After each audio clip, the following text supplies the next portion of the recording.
just feel it. It's playoff football in Philadelphia. Divisional weekend. Donovan McNabb getting his thoughts together before bursting out onto this field in front of the hometown fans. And Dante Culpepper rolling in with a ton of confidence after a huge game last week at Lambeau Field.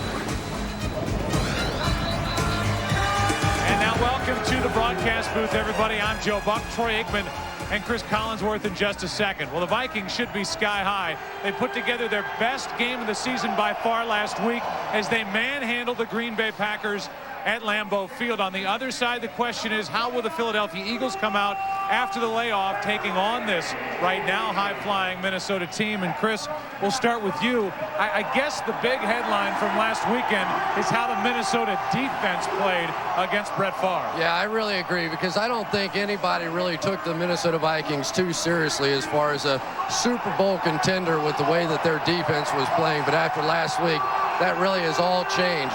But right now, Dante Culpepper is the guy that's going to have to carry this football team. There's simply no question about that. He's done it all season with his arm. He's done it with his legs. He's made great decisions. But in this one, he goes against Jim Johnson, one of the best defensive coordinators in all of football, who likes to throw different blitzes and schemes. They have 3 Pro Bowl players back there in the secondary. So, Troy, without question, in my mind, this is going to be his biggest challenge of the season. Yeah, and then you look at the Eagles, and everybody's anxious to see exactly how they're going to perform. Of course, Andy Reid rested a number of his starters there at the end of the season, and then also with the loss of Terrell Owens. And you get the impression, being around these players, they're really looking forward to going out and showing that they can win a game without Terrell Owens. And, of course, to do that, Donovan McNabb's going to have to play well. But the other guy who's going to have to be a big factor in this game is Brian Westbrook. It's hard to imagine him doing anything more than what he's already done this season, but yet expect him to be lined up in a few different areas. And then on the other side of the ball, the group that's been overlooked the most this week has been that defense. They've been exceptional all season long. And, Joe, I think that they've taken it personal that nobody's mentioned them as far as the impact that they're capable of having on this game. And when you look at the bigger picture, Jim Johnson is awfully dangerous with some time off, get his thoughts in order, and has some extra time to prepare for a game. Watch out, Dante Culpepper. They're going to be coming at him all afternoon. There's still time to select your singular fantasy football team for this week. Text message, play to 63504 on your singular wireless phone, or vote on foxsports.com. Two of the best in the business going at it today. Donovan McNabb and the Philadelphia Eagles. Dante Culpepper, what a season he has had. The winner of this game has a date with the Atlanta Falcons next weekend in the NFC Championship.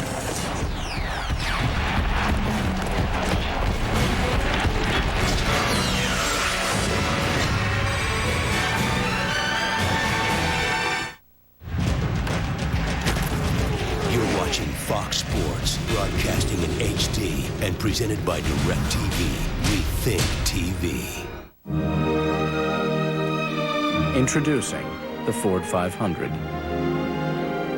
It combines the control of front wheel or available all-wheel drive with an innovative reinforced structure for precise handling and a secure feeling on the road. The new Ford 500, elevating the sedan. Lease a 500 for only $299 a month, or buy starting at just $22,795, only at your Quality Plus Ford dealer.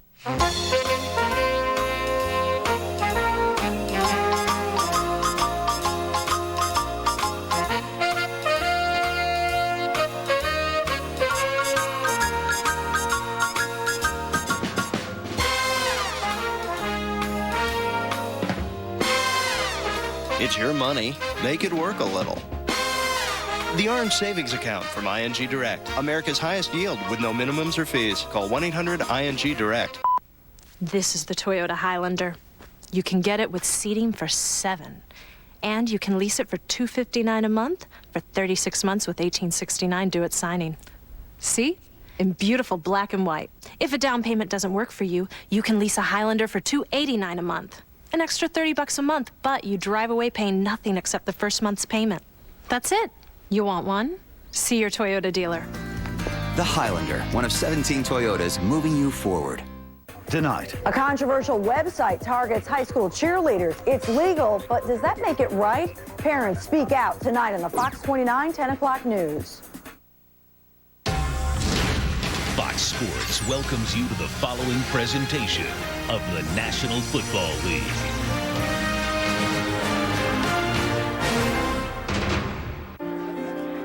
I can't taste my beer. I can't taste my beer. I can't taste my beer. Every year, thousands suffer from taste loss in silence, and the results are devastating. I can't taste my beer. There is hope, thanks to great tasting, less filling Miller Lite, with more taste than Bud Light and half the carbs. I can taste my beer. Get the facts at PreventTasteLoss.com, because taste loss isn't your fault. Ignoring it is. Miller, good call. Not in our house, buddy. Not today. Oh, no! This ain't going down. Not today, not in our house. Not today. Not today. Not tomorrow. Nobody coming in here. Not in our house. Not in our house. Visa, official card of the NFL and the house of the Super Bowl champion New England Patriots, where they accept no other card to get you in. Visa, it's everywhere you want to be.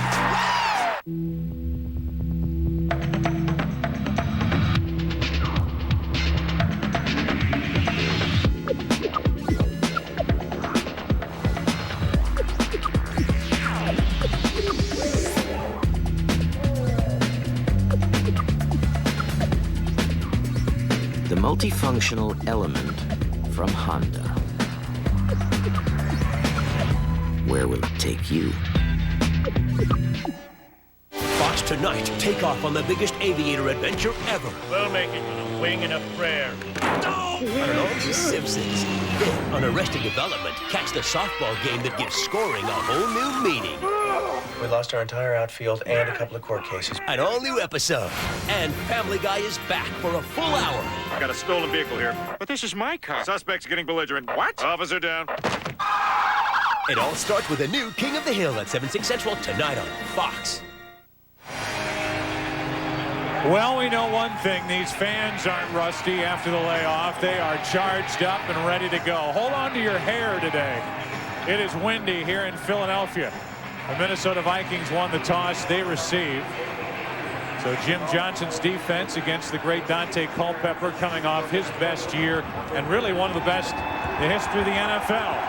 Number 1 seeds, 8-0 all time against number 6 seeds. That's the situation here with Philly against Minnesota. Enjoy the day. Ontario Smith from the 5. They fake the reverse. And Smith, with room to run, gets it out to the 34, but a penalty flag comes in. And it's a hold against Minnesota.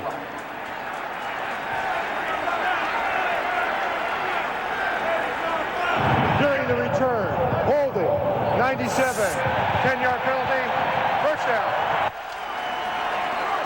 So they get Johnson on the hold, and that will move the football all the way back inside the 15 to the 12. The offense and the offensive line. Matt Burke is going back to the Pro Bowl. The skill positions. Wiggins has had a great year. Moss starts, and they say he looked good in practice on Friday.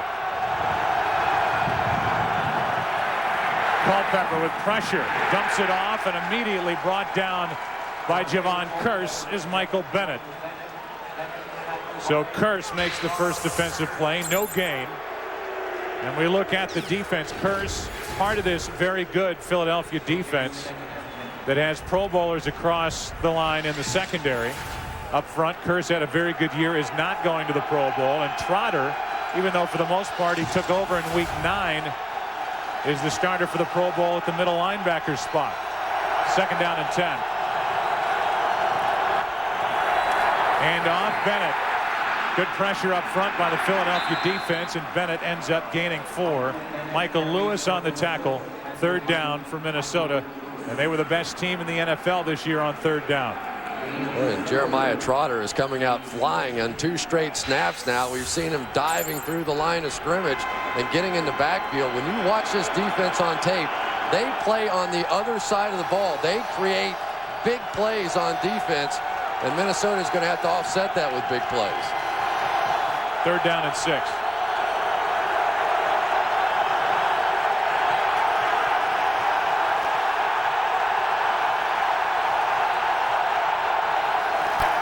Culpepper in trouble. Buys time, will try to run for it. He won't make it. Culpepper knocked out at the 20. It's time for a Vikings punt. Michael Lewis, the safety, up to make the spot again, and a penalty flag is down on the field. Right now they're spotting the ball just shy of the 20, a couple of yards short of first down yardage. The indication is that it's against Minnesota. And if it is, the Eagles will decline it, and the punt will come from Bennett. The sophomore Morelli, this is his first playoff game as a referee. He's actually working with Bill Vinovich's crew, but he's a first-year referee, and they are not eligible to work in the postseason. There is no foul on the play. You know, when you talk about Jim Johnson's defenses, his big thing is on third down. That's when he likes to bring pressure, and Dante Culpepper certainly sees that. He comes up, makes a check, trying to block up the blitz. They don't, however, get the blitzer off the left side of the offensive formation, and that's why Dante had to get out there and try to scramble.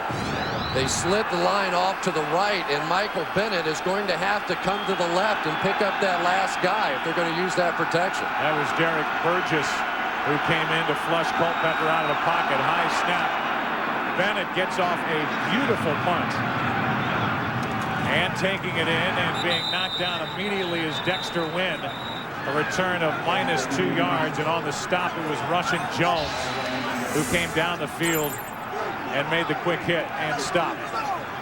You know, so much of what the Eagles wanted to try to do when they come into this game, because they know they're facing a very explosive offense in the Minnesota Vikings, a team that led the National Football League converting on third downs, over 50% for the season. Jim Johnson wanted to try to get them into third and long situations, bring the blitz pressure package, something they did not show a lot of in their first meeting back in week 2. The Eagles will start with 3 wide receivers for their first play, which starts at their own 32. Play action. McNabb with all day, fires, and the pass incomplete. Lewis, the intended receiver, and Antoine Winfield, who was brought in from Buffalo along with Brian Russell there for the stop. And what a difference Winfield has made on this defense for the Vikings. Well, if the Eagles are going to have success today, they're going to have to stop Kevin Williams, who has become their Pro Bowl player. We saw last week he drew the double teams against the Green Bay Packers. So if they're going to stay with those double teams, some of these other guys are going to have to start getting some pressure. They can't just rely on Kevin Williams. 2nd down and 10. Westbrook is split out wide to the right of the formation, down at the bottom, and they throw to him. The throw is high. Westbrook gets it out to the 37, picked up 5. 3rd down coming up from Philadelphia, offered on the stop. Well, that's one of the things that we're going to see a lot of. It really becomes a game within a game. How are the Eagles going to deploy Brian Westbrook, and how are the Minnesota Vikings going to answer that? They start him in the backfield. They split him out as a wide receiver. That then makes Willie Alford, a safety, come out and cover him. And I can tell you that Brian Westbrook, when he comes out and lines up at wide receiver, they do not care who they put on him, and that includes Antoine Winfield. They like that matchup. 3rd down and 5. McNabb throws a pass incomplete, no flag as Freddie Mitchell was stumbling. Claiborne was defending for the Vikings, and it's 3 and out for Philadelphia. Yeah, Troy, I've got to say, though, that if they keep trying to play Willie Alford against Brian Westbrook, they are going to lose this game. The Vikings came in here talking about playing their best player, Antoine Winfield, a cornerback, against Brian Westbrook wherever he went, but that safety Westbrook matchup will not work. 3 pass plays from the Eagles with their first possession. Burleson on the return from inside the 25, gets it across the 30. They'll mark him out at the 32. 3 and out each side. Vikings get it back. No score here in Philadelphia.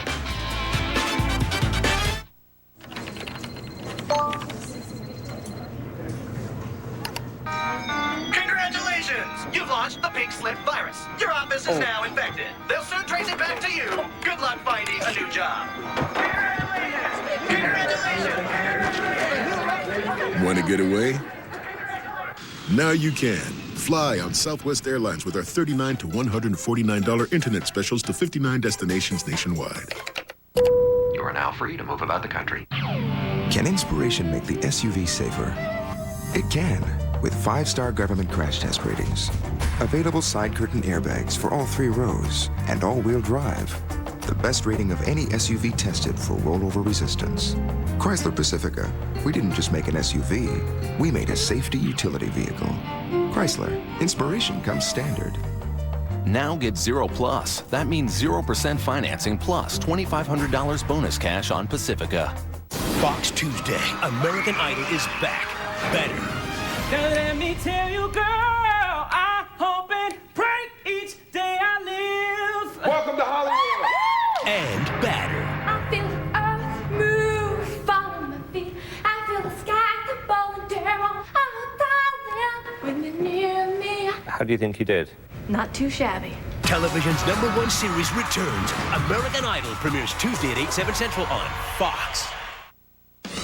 The NFC Divisional Playoffs on Fox are brought to you by Southwest Airlines, proud sponsor of the NFL and official airline of Super Bowl 39. As we welcome you back, we remind you you're watching Fox Sports, broadcasting in the world's finest high-definition standard.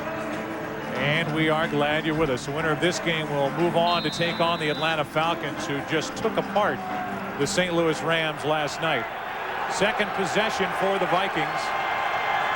And they come out with 4 wide receivers.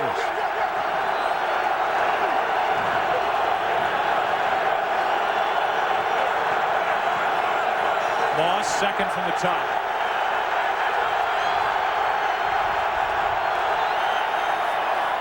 They just get it away. The pass skips into Burleson. Covered by Sheldon Brown.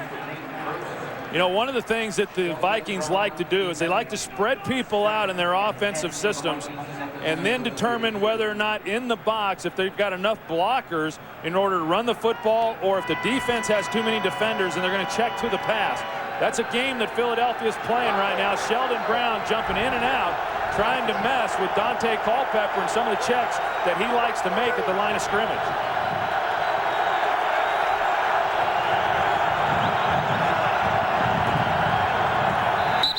Timeout, Minnesota. Culpepper turned to Pete Morelli and got a timeout in quickly before the play clock expired. Burke, his center, snapped it to him. And the Vikings will talk about a 2nd down and 10, trying to figure out this Philly defense. In 1876, my great-great-grandfather, Adolphus Busch, started brewing a handcrafted beer right here in St. Louis called Budweiser. And that recipe of ingredients is the same today as it was when it was founded over 125 years ago. I think tradition is a very, very important thing because there are certain values like quality and integrity that really should never change. Budweiser started as a great beer and is still that same great beer today. I will use 2 grenades when one would work just fine. I will flip a coin to decide which building to destroy, and then blow them both up anyway. I will shoot first and ask questions later. I'm a mercenary, and I love my job. Mercenaries Playground of Destruction. In stores now. Rated teen. Is this Parents Against Kids? Parents, are you tired of your kids going over your family's wireless minutes? And kids, tired of them hassling you just for talking? Well, good news. Sprint got rid of ugly overages. Protect your family from ugly overages. Now, 100 extra minutes only cost $5. Other plans charge at least $35, and unlimited Sprint PCS to PCS calling is included. Now you can save your money for the cleaners. Thank you. Sprint PCS. Now that's better. It's the best darn Super Bowl road show, period. Live on Fox from Jacksonville, February 6th, only on Fox. Fox tomorrow. Trading Spouses is all new. She's a clean queen. She's not. There are flies everywhere. Think this neat freak's gonna freak out? Oh my God! No, don't put it on me! Trading Spouses. Meet your new mommy. All new at 8/7 Central tomorrow on Fox.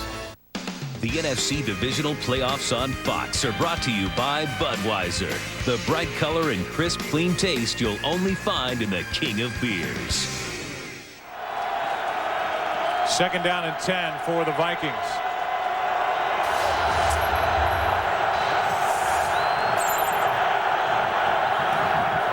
Culpepper hands to Bennett, who's met in the backfield and driven backwards. Simon was there with Cris. And a loss of 3. We go back to that previous play right before the timeout. Yeah, and watch Dante Culpepper. He's trying to determine whether he should check run or check pass, and that's based on defensive alignment. The guy he's watching is right here, Sheldon Brown. And as you're going to see, Sheldon Brown's going to come in like he's going to play run and bounce out. He's going to continually give different looks to try to confuse Dante Culpepper. He has done that in each of the last 3 plays to try to confuse the offense. 3rd down and 13 with Noel and Moore in the backfield with Culpepper.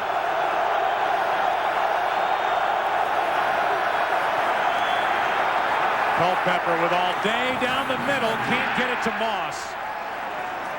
Moss came free, and Culpepper could not get it to him in the air, and it's time for another Vikings punt. And really, Randy Moss was wide open on this play. Looks like he's running okay.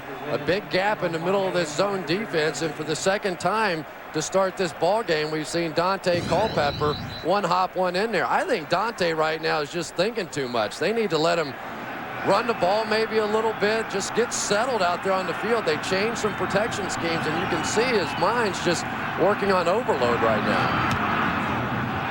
The punt by Bennett comes off the side of his foot. And it is down at the 47, only a 24-yard punt, and the Teal was there to down it for the Vikings. Good field position for the Eagles. No score.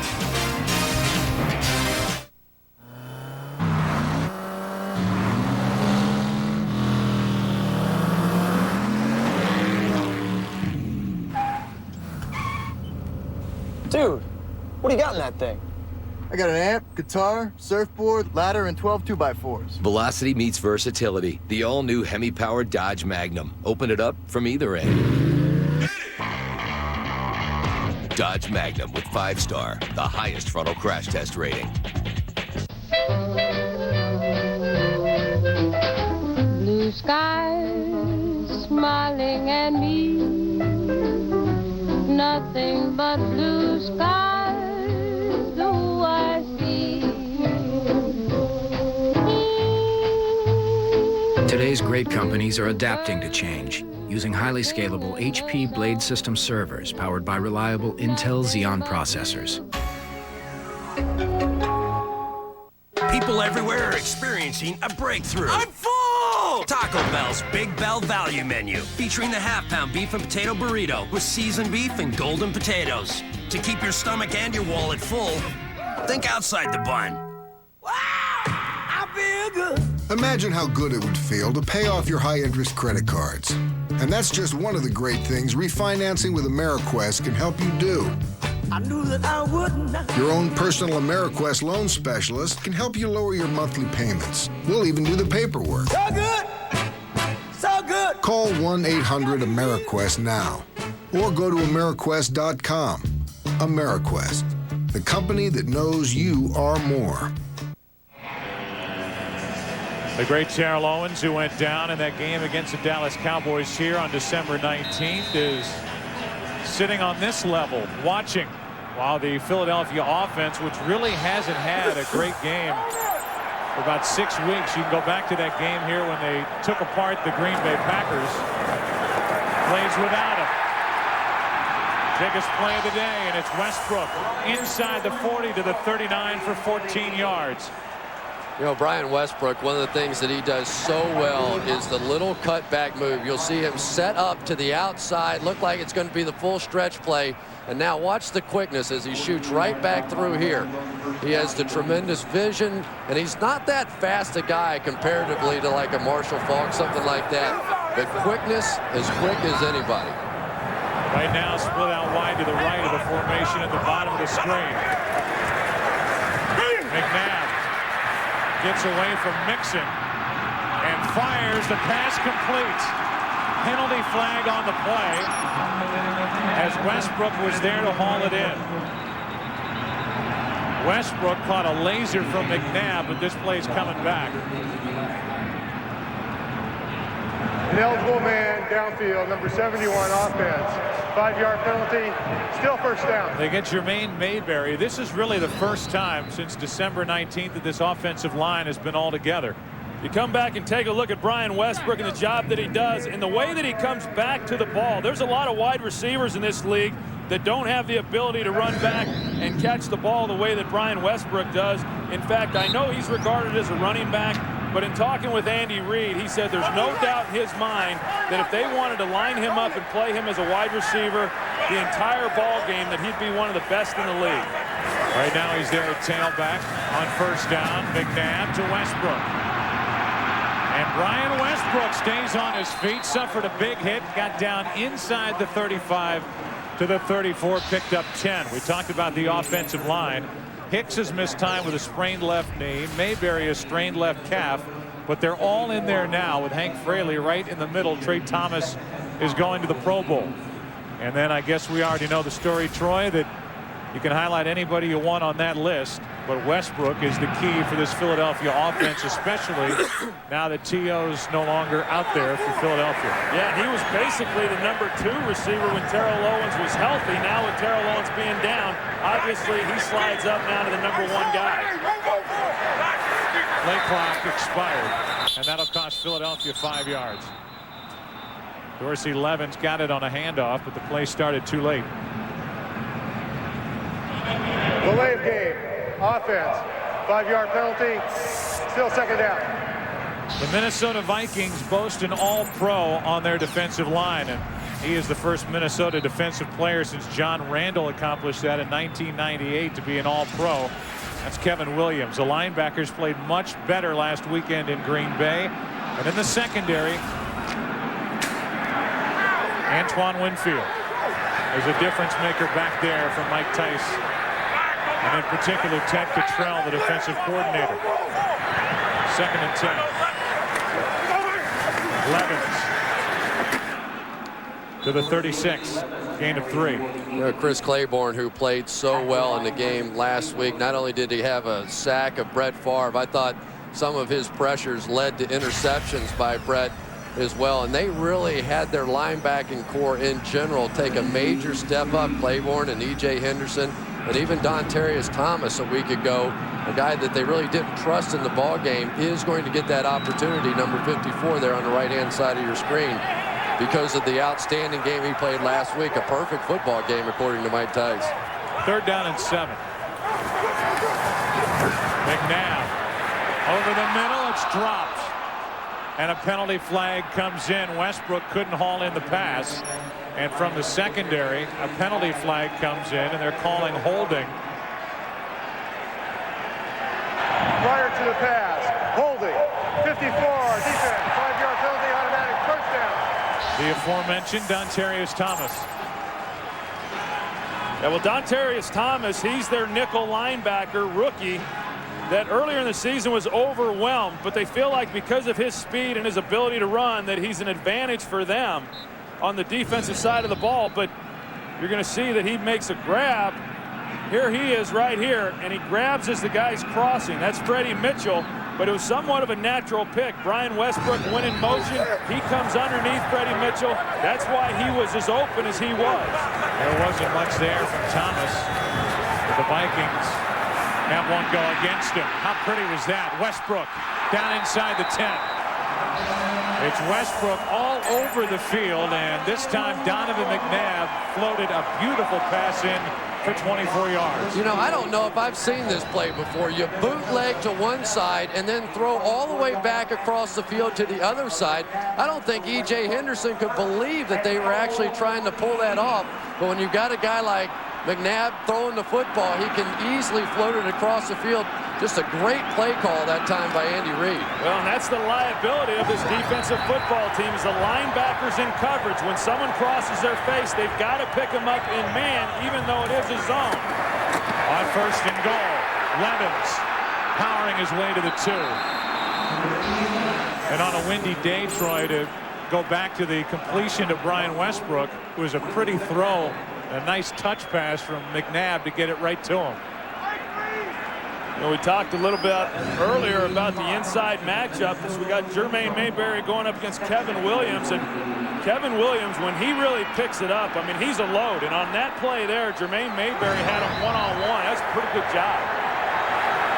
2nd down and goal.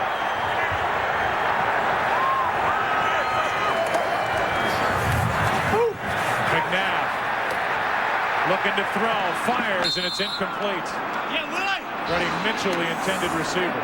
I think to go back to what you were talking about, Joe, as far as Donovan McNabb and him throwing the football right now, I think those are some of the things that you look for when you talk about a guy who hasn't played much football in recent weeks. Are they going to be rusty? He's throwing the ball pretty well, and it's not really great conditions. There's a crosswind blowing out here today. Watch John Runyon on this play right here. He's going to get 2 knockdowns on one play. 1, 2, and allow McNabb to get out on the corner. Third down and goal. McNabb to his right, fires. Touchdown, Mitchell.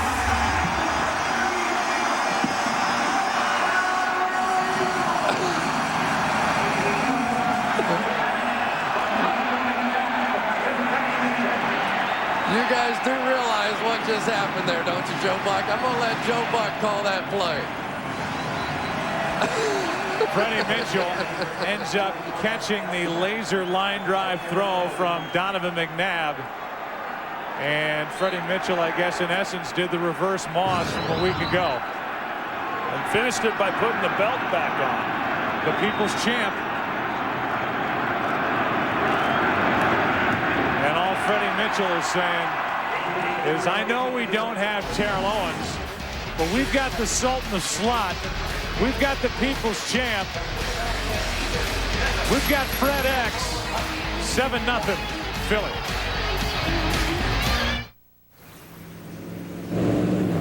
Here we go. Hey, you guys need a tow? Sure.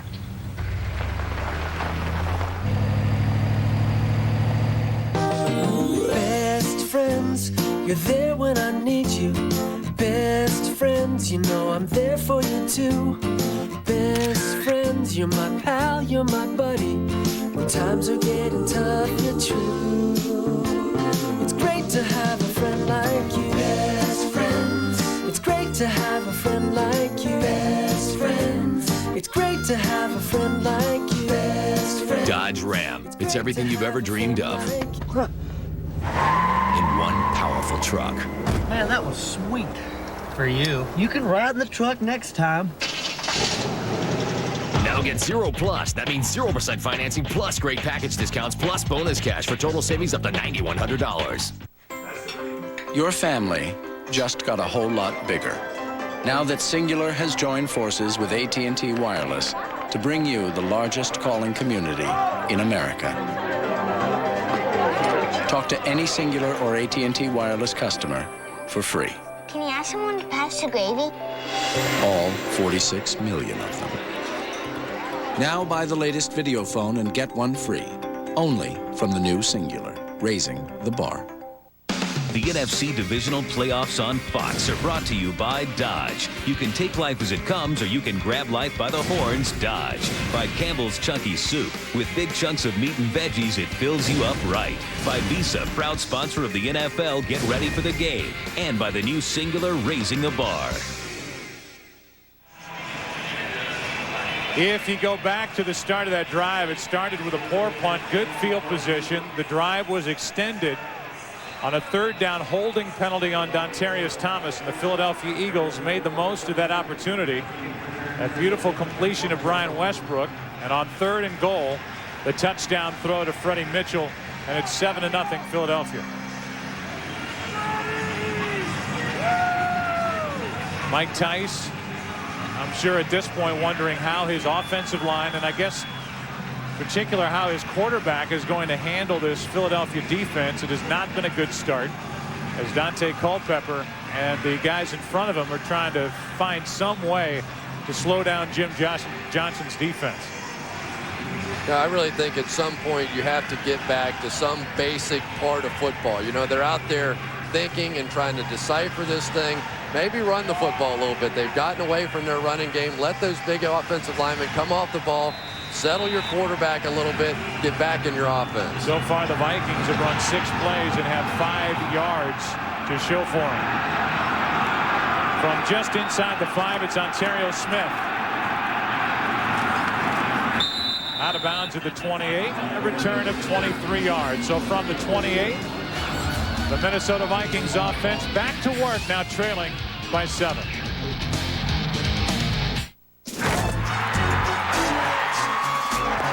Not in our house, buddy. Not today. Oh no! This ain't going down. Not today, not in our house. Not today. Not today. Not tomorrow. Nobody coming in here. Not in our house. Not in our house. Visa, official card of the NFL and the house of the Super Bowl champion New England Patriots, where they accept no other card to get you in. Visa, it's everywhere you want to be. It's chilly out there, so prepare. Prepare like never before. For the kind of chili that rattles your bones and shakes you to your core. The forecast is chilly. Bring it on. That's what the true fans say.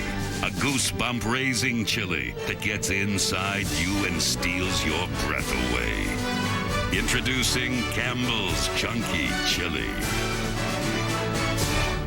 Cold, hard facts. As the Super Bowl approaches, millions of bottles of refreshing frost-brewed Coors Light will be tackled. Fans will get in touch with their inner linebacker. Grown men will dance. Games will be won. Voices will be lost. And tons of lucky hot dogs will be washed down by Rocky Mountain Cold Coors Light. The coldest tasting beer in the world and the official beer sponsor of Super Bowl 39. The playoffs are where moments are made. What's next?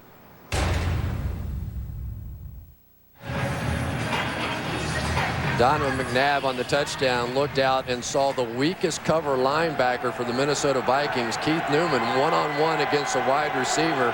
Just an easy pitch and catch in the corner of the end zone. With Michael Bennett in the backfield, the Minnesota Vikings trying to get their feet underneath them offensively, set up with the ball just shy of the 30. They hand to Bennett. Was hit first by Dhani Jones, and Michael Bennett ends up getting 3. And right now, Jim Johnson and this defense is really doing a remarkable job of disguise. And watch the safety here. They show cover 2 to start, and then he drops in late before Dante Culpepper can adjust the play at the line. So now they're trying to run the ball right into the teeth of the defense. One of the real keys coming into this game, according to Jim Johnson, was we've got to disguise better. So far, they've done a great job of it. 2nd down and 7. Culpepper going for Moss. And the pass incomplete. Lito Shepard was downfield defending for Philadelphia. Boy, really an unusual looking play that time by Randy Moss. They were first looking at the hot read coming off of the corner slot. He wasn't there, and just like a week ago, he threw it up to Randy Moss, and Randy had his hand up in the air but seemed to slow down as the ball came in and then reached out one hand. He just makes no sense at all. You've got to go ahead and try and fade that ball and roll out of bounds and make the catch. And I'll tell you, Chris, down there on the field, there is a crosswind that appears to be having an effect on Dante Culpepper's passes. 3rd down and 7. Culpepper drops it off on a screen. Moore. Mwelny Moore picks up the first down for the Minnesota Vikings out to the 40. Let's go down to Chris Myers. Yes, Dante Culpepper was talking on the sidelines when it came off the last time, just what Troy Aikman referred to, because the wind is coming from the north, so it's in the face of the Minnesota Viking offense. If the ball is in the air, the wind will push it upward. That's why a few of his passes nosedived a little bit. So when the quarter changes, obviously the Vikings are talking about airing it out more downfield. Joe? Well, we've certainly seen that on a couple of passes of his. Yeah, the wind has gotten under him and has held the ball in flight. Handoff, Bennett. Michael Bennett with a big gain down inside the 45 to the 42. He picked up 18. You know, now they're really starting to come on to blitz. And the Minnesota Vikings, anytime teams blitz you, if you can hit this running in a running play, you're going to end up with some big plays. This time they're bringing everybody here on one side, and once you get past that first layer, there are no linebackers to support. So a big play, getting back to the running game, is really helping the Vikings right now. At the Philadelphia 42. Ontario Smith, they're keeping it on the ground, and Ontario Smith, knee hit down at the 36. He got 6. Next week, it's the NFC Championship game. We know the Falcons are in. If Minnesota wins, they'll play down in Atlanta. If the Philadelphia Eagles win, the Falcons will come up here. It's next Sunday, 2 Eastern, 11 Pacific, beginning with America's #1 pregame show. It's presented in Fox Sports High Definition. 2nd down and 4. Play action. Culpepper fires. Smith, wow, what an effort. Donnie Jones was there, the linebacker for Philadelphia, as Smith almost corralled that throw from Dante Culpepper. You know, one of the things the Eagles defensively were concerned with coming into the game was the scrambling of Dante Culpepper. They do not want him going up inside.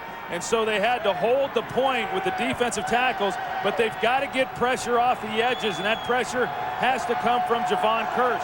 They're not able to on that play, and that's what afforded Dante Culpepper so much time to try to find an open receiver.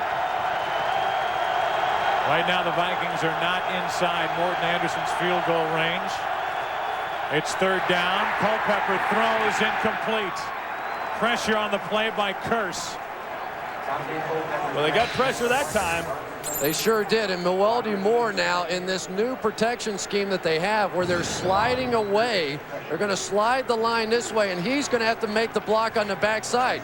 He steps up, and Javon Curse comes right around him. But I've got to say, Troy, any kind of a blocking scheme that has Milwaukee Moore trying to work against Javon Curse, you're not going to have your quarterback living very long. Bennett punts it into that wind. Extra wind stayed away, and it will be downed by Minnesota. They're going to mark it at the 8. 28-yard punt. Rod Davis was downfield to down it. Sunday, February 6th, one of the biggest names in all of music will be performing live during television's most watched event. Don't miss Paul McCartney in the AmeriQuest Mortgage Super Bowl 39 halftime show Sunday, February 6th, only on Fox. Well, one thing at least that the Vikings were able to do was they were able to put together some plays and some first downs to where at least now they've regained field position. The key for them on this drive defensively is to stop Philadelphia so that their offense can now get the ball with good position. Westbrook on the sidelines, and it's Dorsey Levens with some hard-earned yards. He picked up 6.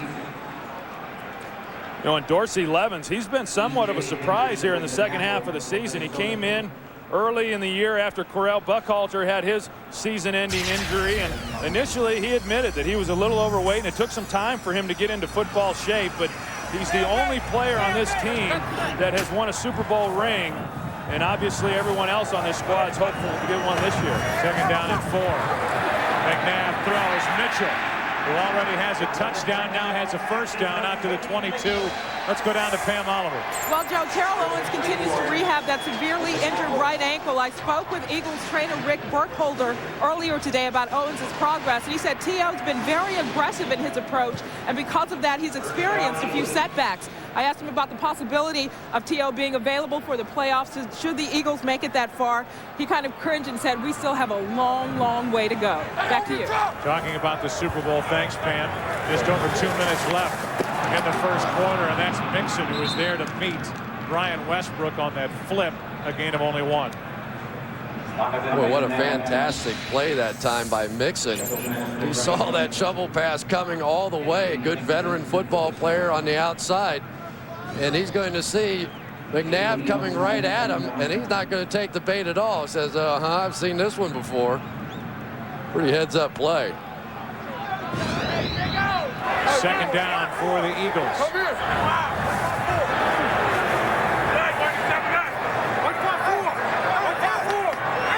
Westbrook back in the game for Philadelphia. Head tailback, he gets it. And Brian Westbrook is out to the 26. They'll mark him with forward progress out to the 27. He picked up 4. You know, we haven't even mentioned yet just how talented a guy this Brian Westbrook is. The only back in the NFL this season with 700 yards rushing, 700 yards receiving, and As Mike Tice told us, he is Waldo. He's the guy that we're focusing all of our attention on. No matter where he goes, we're finding Waldo. Mike Tice respectfully calling Brian Westbrook Waldo, saying every time they come out of the huddle, it is up to our defense to find him, find where he is, and try and shut him down. McNabb airs it out. Lewis, Greg Lewis, beat Williams, and they'll mark Lewis at the 21. The Eagles' speediest receiver is good for 53 yards.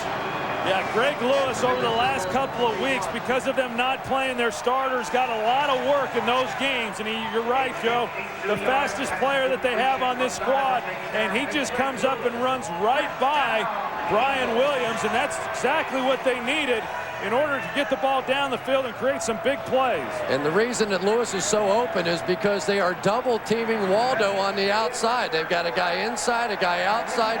Everybody else is one-on-one. A touchdown for Freddie Mitchell in the first quarter. A 7-0 lead after one for the Eagles. A symptom checker that allows people to isolate the warning signs of an illness and understand what they mean. Assessment tools that summarize risks and treatment options to discuss with their physicians. Just some of the features that make WebMD America's most trusted and most visited health site. Recommended by more physicians and relied on by more than 20 million Americans every month. WebMD, America's health site. Here, honey. Good morning. Let's talk about the weather. It's going to be beautiful Sunday. Much more the same over the next couple of days. You might want to do some hard work. Save now the weather situation. Okay, here's your ticket. Thank you. Stay cool however you can and make sure that Call me when you get there. I will. Tired of waiting for your reward? With Thank You from Citi, you get great rewards that are easy to earn, easy to redeem. That's a card you can count on. Hi, Jared here. You know, a McDonald's Big Mac has 560 calories. On the other hand, a tasty 6-inch turkey sub at a Subway restaurant has 280 calories. That's exactly half the calories. And half the calories, well, that's how I became half the Jared. For delicious subs made right before your eyes with fresh ingredients on fresh baked bread, it's Subway restaurants. Subway, eat fresh.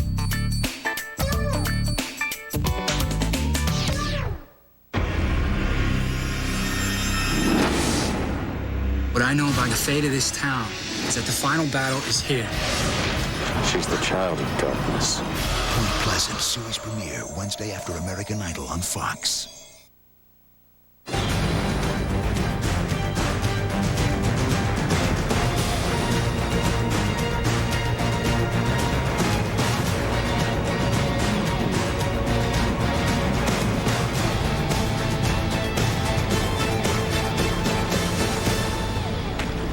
Donovan McNabb and this Philadelphia Eagles offense at the Minnesota 21 with a first down.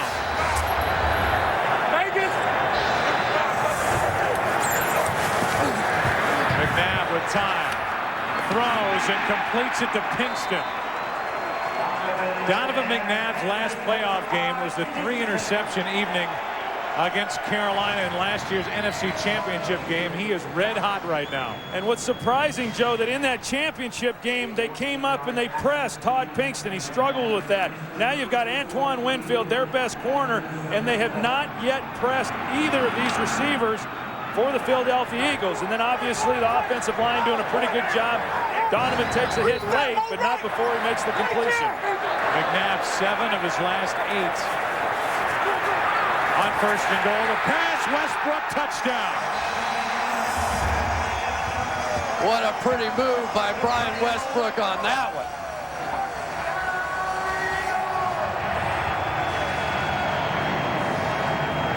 Westbrook looked like he was going to do one of those arrow routes where you go in and come back out, but instead he comes in, out, and back in again. That's a fake, and now you go right back by him. Pretty play. That was a 92-yard drive. Great job by the Philadelphia Eagles moving the ball and coming out of that one with a touchdown. Akers makes it 14-0. Mitchell has one. Now Westbrook has one. McNabb red hot. 8 of his last 9, including this. The touchdown. And Donovan happy in Philly, up by 14.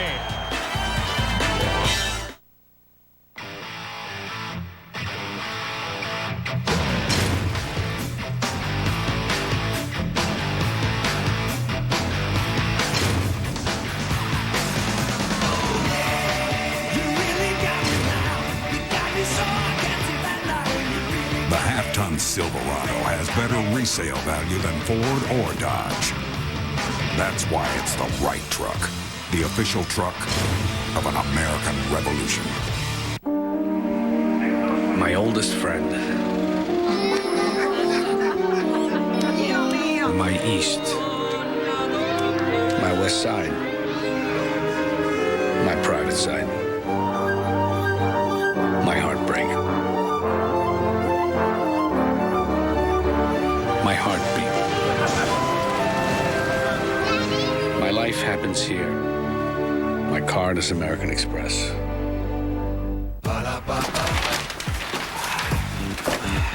What's that? Oh, it's a duvet cover. A what? A duvet cover. It's a decorative sham that also protects.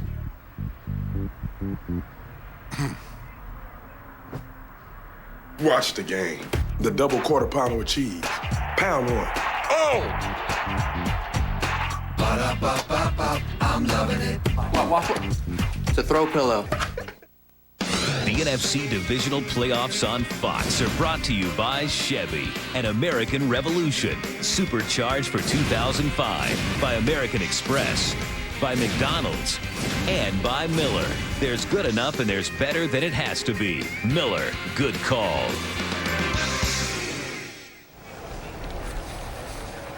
Welcome back to Philadelphia. Brian Westbrook gets his first postseason touchdown.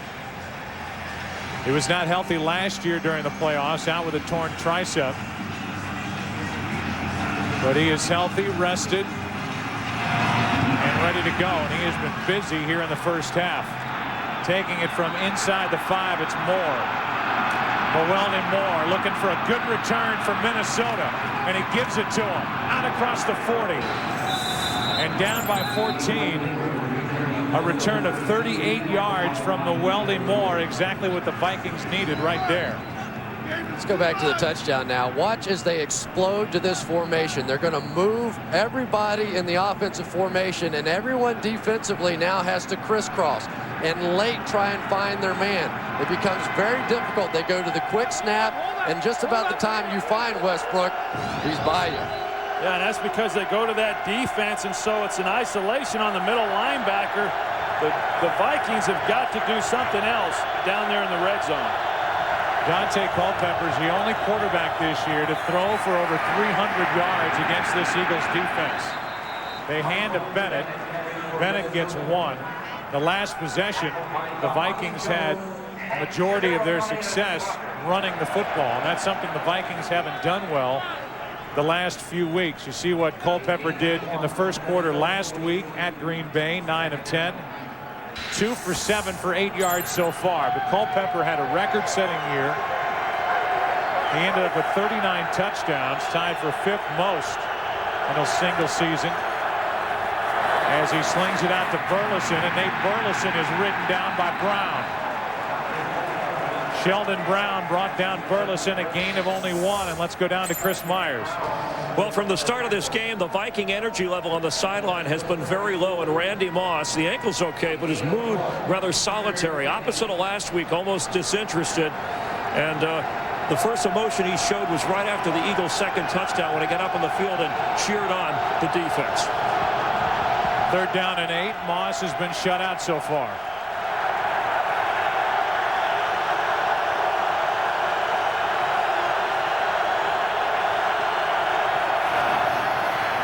Culpepper airs it out. Robinson, the intended receiver, and what an effort.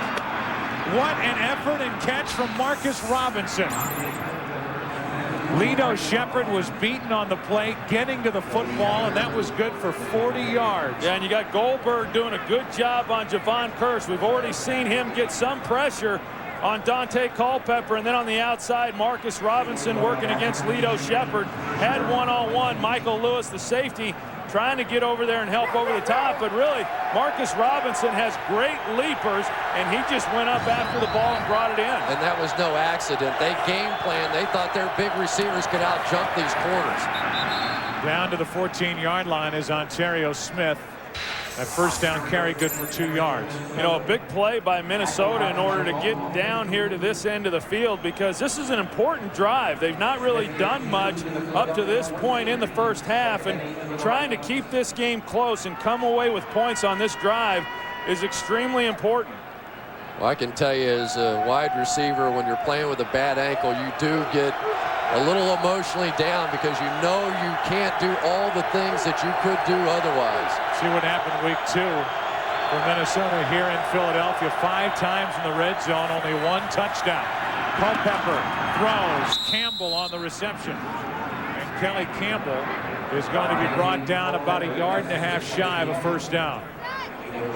Did a good job in coverage that time by Nate Wayne, the linebacker. He had Moss underneath the whole way.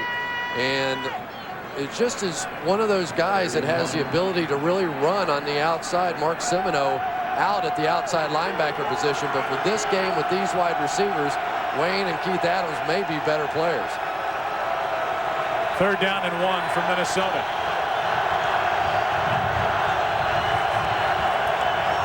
Culpepper couldn't find anything to his left, so he'll run. Dante Culpepper, and that big body in for the touchdown. That's why the Vikings are so good on 3rd down. This was the best team in the NFL on 3rd down all year, and it's because of that factor. Culpepper pulling it down and getting big yards. And the interesting part about it, Joe, is that Jim Johnson, defensive coordinator, said we're okay as long as Dante Culpepper scrambles to the sidelines. We don't want him scrambling up the middle. Well, this time they do get him running to the sidelines, but not before he's able to get into the end zone. And Javon Curse that time came crashing down and lost contain, allowing Culpepper to escape on the scramble. What a perfect answer from the Minnesota Vikings, who were down 14-0. Dante Culpepper rushing for the touchdown. And it's a 7-point game in Philadelphia. I can't taste my beer. I can't taste my beer. I can't taste my beer. Every year, thousands suffer from taste loss in silence, and the results are devastating. I can't taste my beer. There is hope, thanks to great-tasting, less-filling Miller Lite, with more taste than Bud Light and half the carbs. I can taste my beer. Get the facts at PreventTasteLoss.com, because taste loss isn't your fault. Ignoring it is. Miller, good call. Hell wants him. What were those things? They were after me. Heaven won't take him. It's personal, isn't it? They don't like you, John. Earth needs him. Something's coming. I can feel it. Keanu Reeves.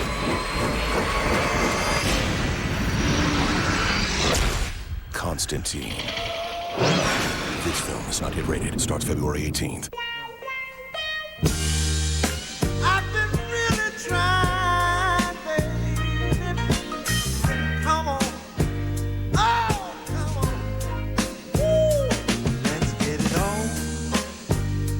What if we crossed the flexibility of an SUV with the driving refinement of a sedan? Meet Malibu Max, the extended sedan from Chevy. Chevy Malibu Max, an American revolution. Fox tonight. It's the biggest aviator adventure ever. And all these Simpsons. Then, on Arrested Development, catch the softball game. This game goes way, way back. That gives scoring a whole new meaning. We lost our entire outfield and a couple of court cases. An all-new episode. It all starts at 8/7 Central tonight on Fox. Not only did Dante Culpepper run it in from 7 yards out, but he was 3 for 3 for 48 yards on that drive, and he has accounted for 55 of the 58 total yards. He has been a one-man gang all season, and on that last drive, the Vikings needed him to answer the 14-0 score put up by the Philadelphia Eagles. 14-7 now, And it's J.R. Reed. Reed with a lane to run, and J.R. Reed all the way into Viking territory. Brought down at the 46, a return of 48 yards by J.R. Reed.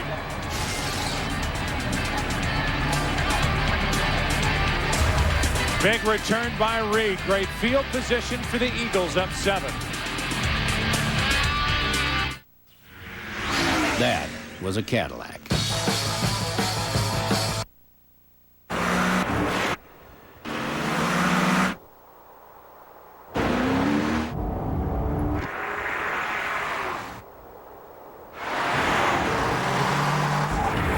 The new Cadillac STS.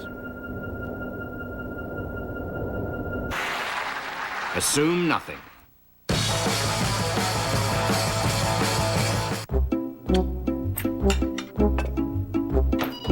How was your day? Good. Yours? Good.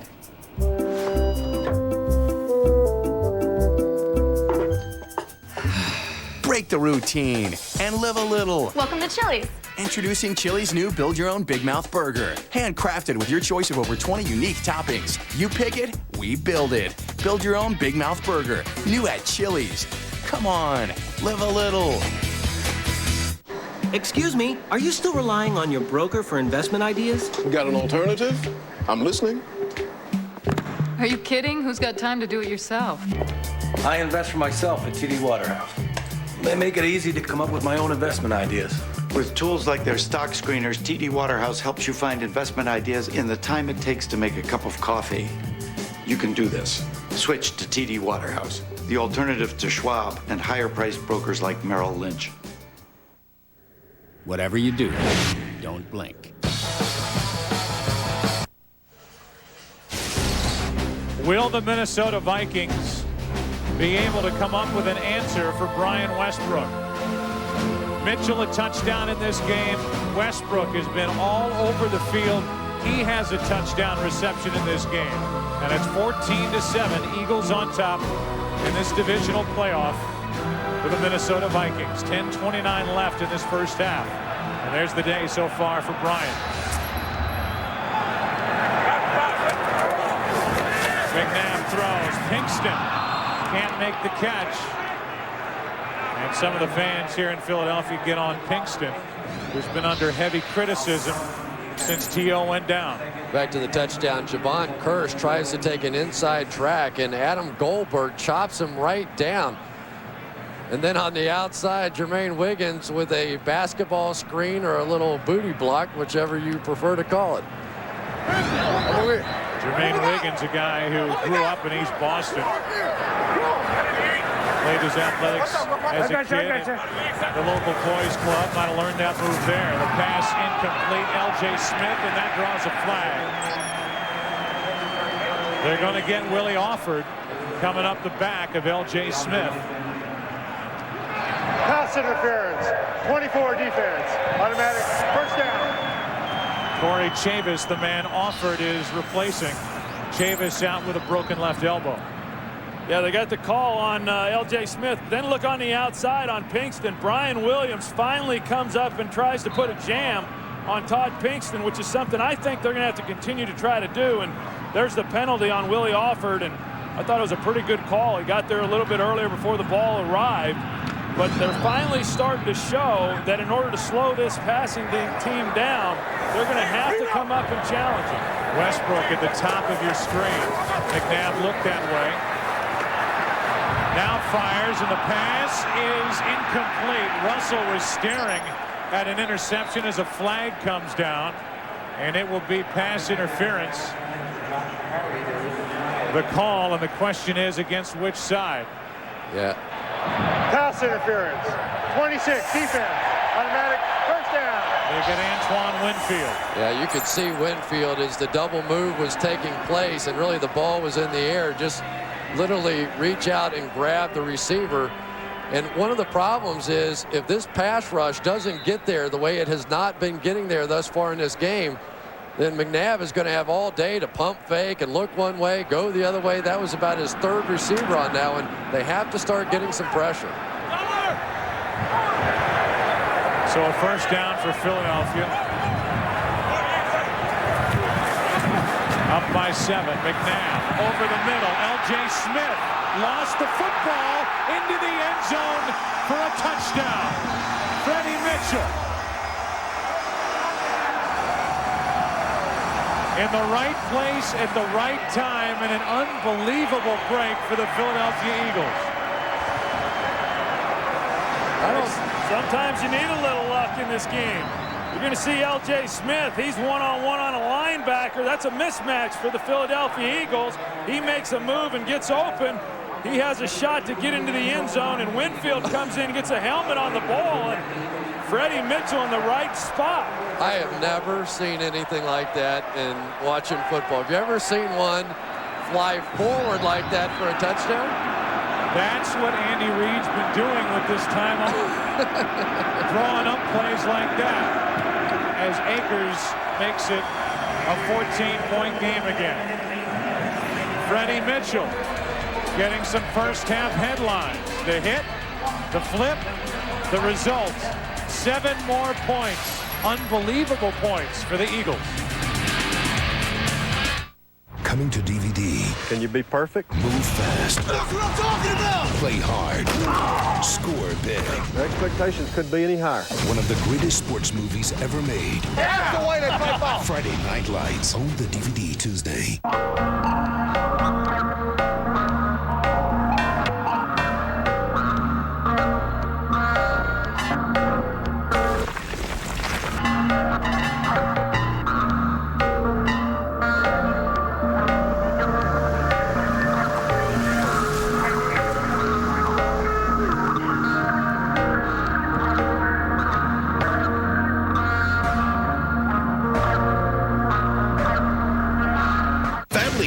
Back.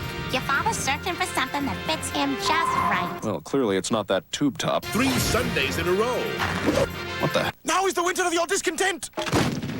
Family Guy. A full hour at 9, 8 Central tonight on Fox. Fasten your seatbelt and crank up the defibrillator. Help me! Somebody! Because 24 is back with a vengeance. All units, move in.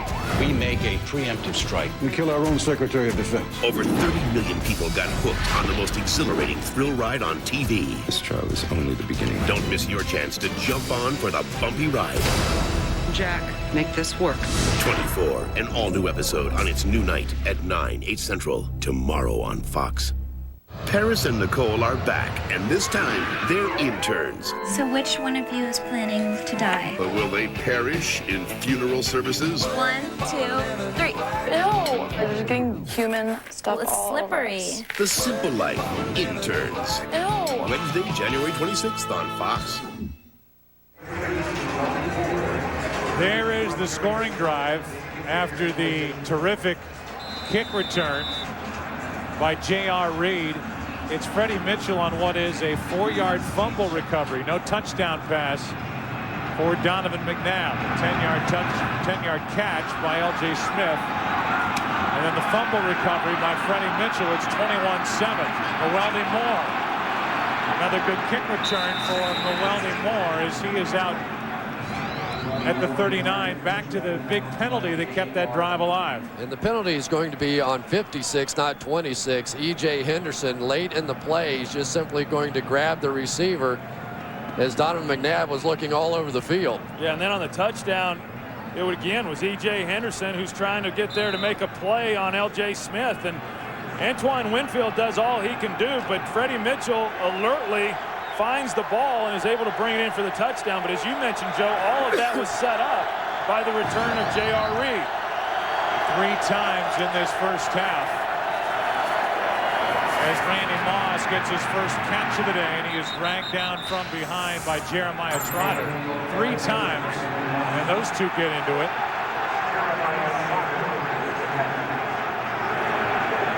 So Moss and Trotter rough it up after the play. The only point I was making is 3 times the Minnesota Vikings, because of a defensive penalty, given the Philadelphia Eagles a first down, and 2 times it's led to touchdowns. Yeah, and that's the problem, because they know that in order to work the underneath routes, the linebackers have to be a factor. And so far they have been, but in a negative way. Over 9 to play.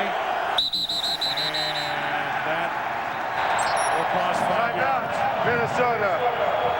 Second team timeout. There will be a 30-second timeout. Well, they gave Dante Culpepper the timeout, even though it looked like and sounded like the play clock had expired. A flag was on the field, but they just pick it up. And I think what Mike Tice is saying is that you guys should have reset the play clock. At the end of the Randy Moss catch, they started the 40-second clock, but obviously there was a little scuffle that went on, so the play clock ran down, and Mike Tice comes out on the field and is trying to tell those guys, listen, when something like that happens, you have to reset the 40. And I don't know, though, if Dante Culpepper turned to the referee and let him know. Generally, the quarterback can turn and alert the official that they did not reset the clock, and they'll generally get it. But, yeah, that's a disappointment if the reason they had to burn the timeout was because the officials didn't correctly reset the clock and give the Vikings enough time to execute the play. We saw Randy Moss and Jeremiah Trotter get into it. And obviously Randy Moss, with what happened last weekend at Lambeau Field and pantomiming the mooning of the fans down there, received a $10,000 fine from the NFL. Then his reaction during the week. We talked to Mike Tice. He said, I believe I know Randy Moss well enough to believe that he thinks enough's enough. And that will not continue on into this game in Philadelphia. As Culpepper has time and drops it off to Burton. And Burton has plenty of room to run, and he is knocked down at the 30. Big play of 16 yards and a first down for the Vikings at the Philadelphia 30-yard line. And you take a look at Randy Moss, and you don't really know for sure if that ankle's bothering him or not. As he comes off the ball, you're going to see him in motion. It appears as if he's just jogging and not a part of the play. Then he takes off, and sometimes he'll try to lull a defender to sleep, but by him running down the middle, it opened things up there underneath. First down at the 30, blitz coming, and the Vikings run it with Ontario Smith. He's to the 26. 5 yards for Ontario Smith, and Javon Curse made the stop. Well, one of the things that the Minnesota Vikings are so happy about is the return of Matt Burke to health. He has been such a key to the running game. He's the center for the Minnesota Vikings, and his ability to get out and pull and lead those plays is a big reason why the Minnesota Vikings had not been running very much, but now that he's healthy, they feel like they can get back to it. Second down and 6. Blitz coming from the Eagles.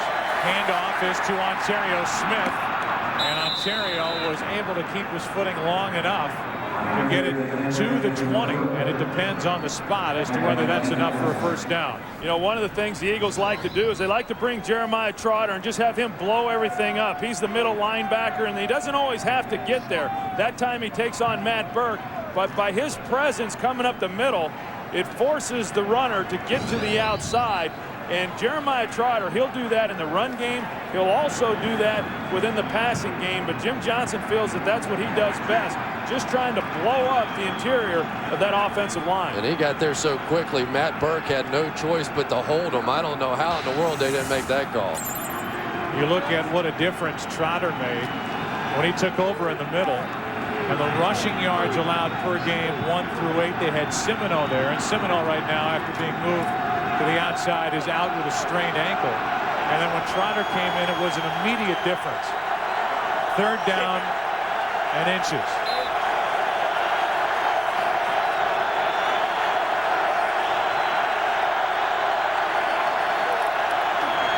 They faked like Culpepper was going to go for the quarterback sneak, and it's incomplete.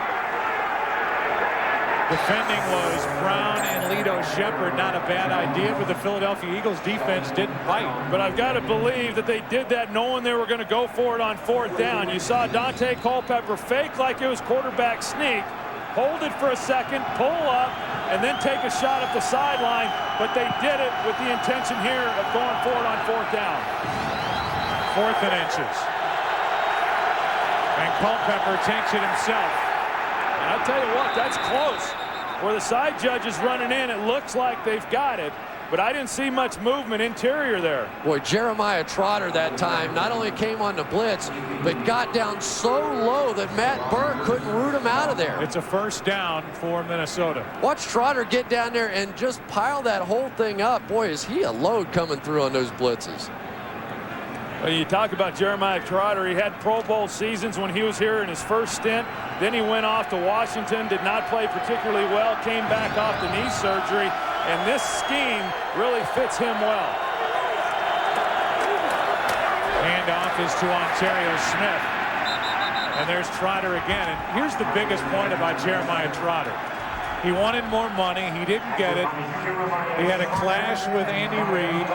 He was big enough to come back here. Andy Reid was a big enough man to bring him back here. And how did Trotter get back into the good graces of the Eagles? By working hard on special teams. Just watch Trotter. He's going to get blocked initially, get off of Matt Burke, and still come back around and make the play. He has been so intense on the field to this point. Still only 27 years old. It's 2nd down and 7. Culpepper, Ontario Smith was left alone, and Ontario has a Minnesota first down at the 8. I'll tell you what, you've got to be impressed with Dante Culpepper and what he does.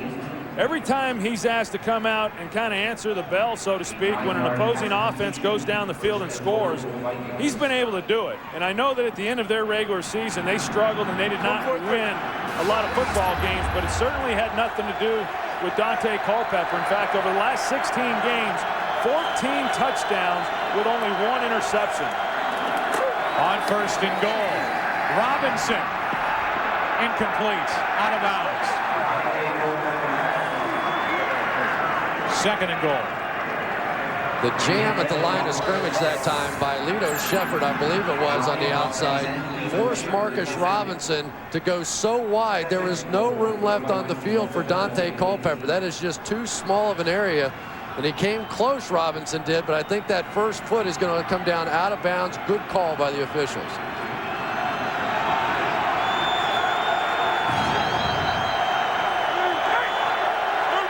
Randy Moss at the bottom.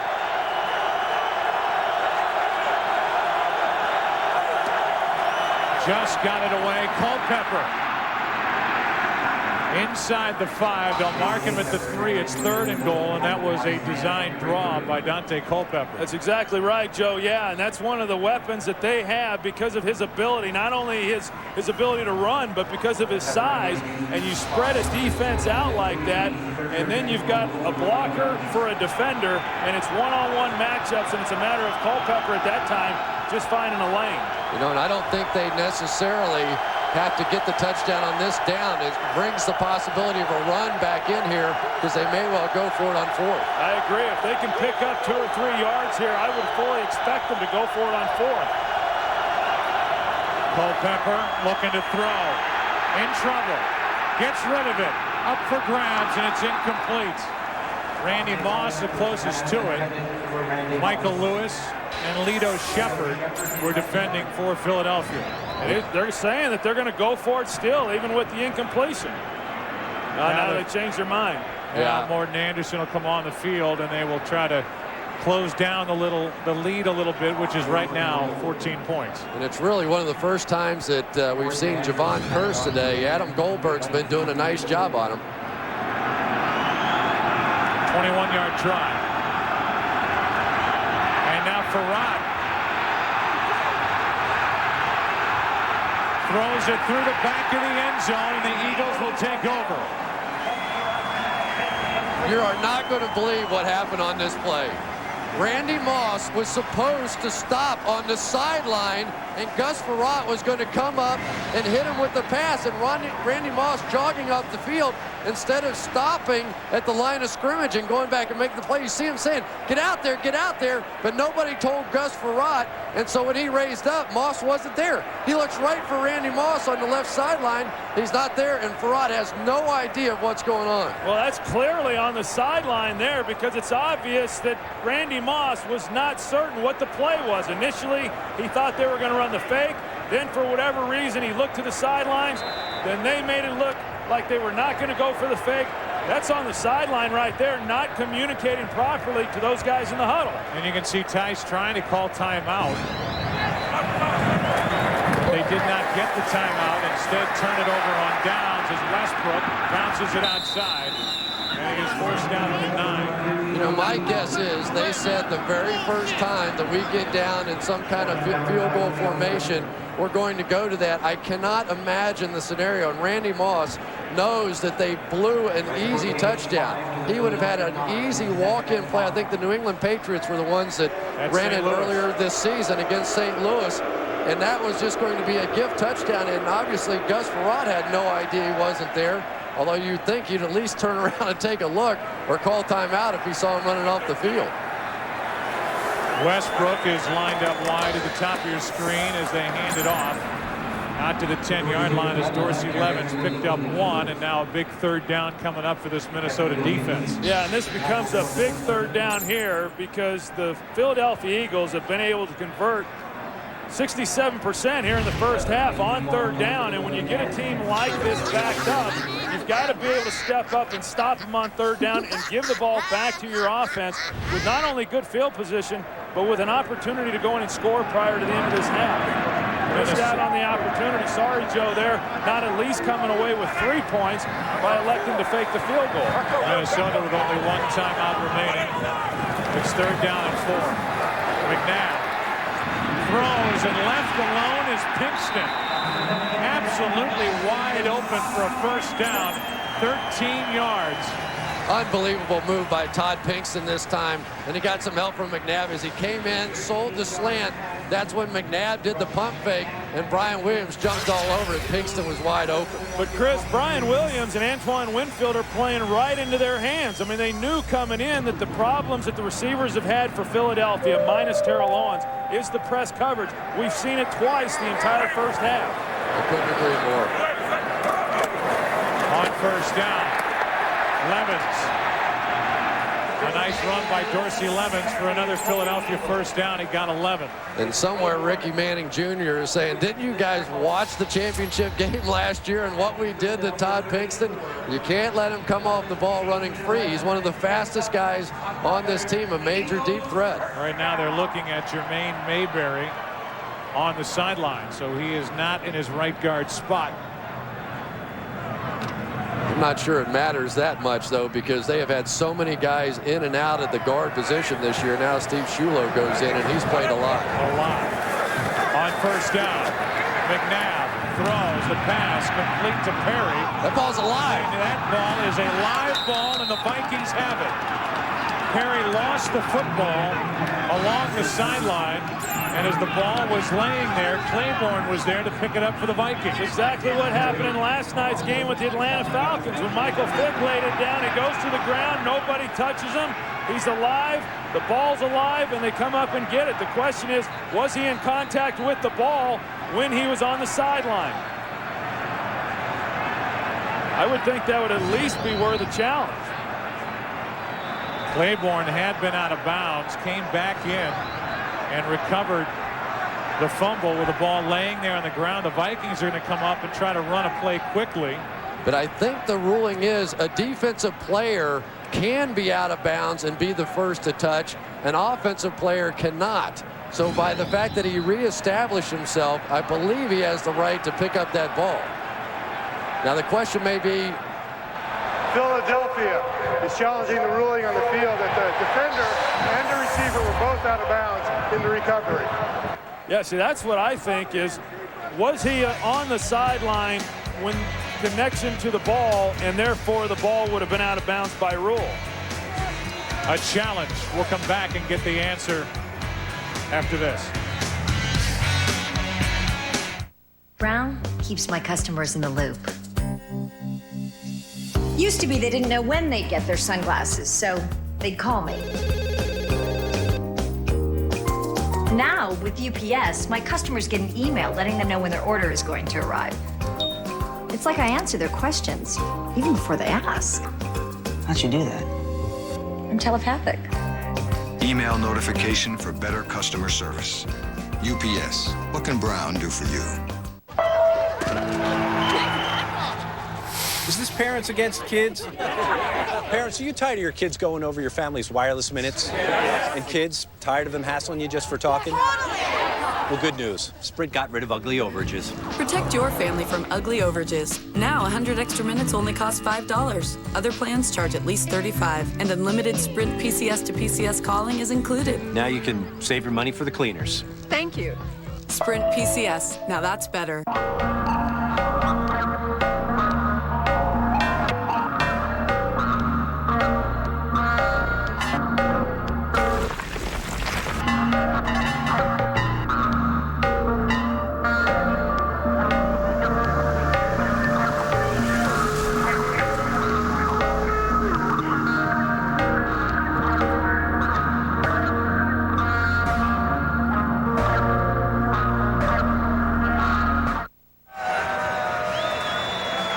Pete Morelli is looking at a couple of things under the hood, so to speak, about that play along the sideline. And first we look at whether Perry, who had made the catch, came down and then lost the football, whether he was out of bounds, as Troy said, still connected to the football. And then Claiborne, the other part of it, did he get both feet back in to reestablish himself back in the field of play before picking up the football for Minnesota? Yeah, it did not appear that his left foot was down prior to going down to pick up the ball, and it had not established himself back in the field of play with both feet.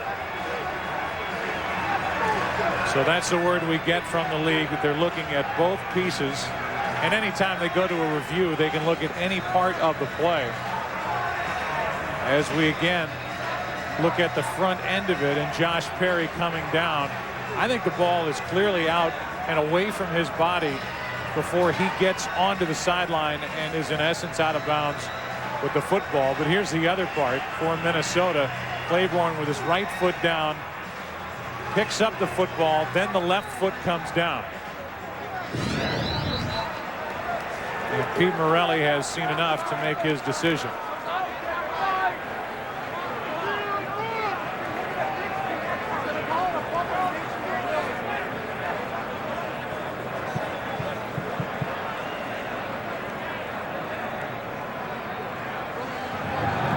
After reviewing the play, Minnesota defender number 55 went out of bounds, came back in, did not reestablish himself. Therefore, it's ruled a fumble out of bounds.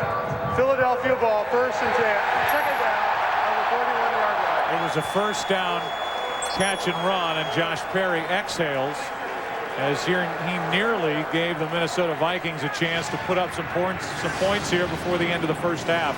2:10 remaining.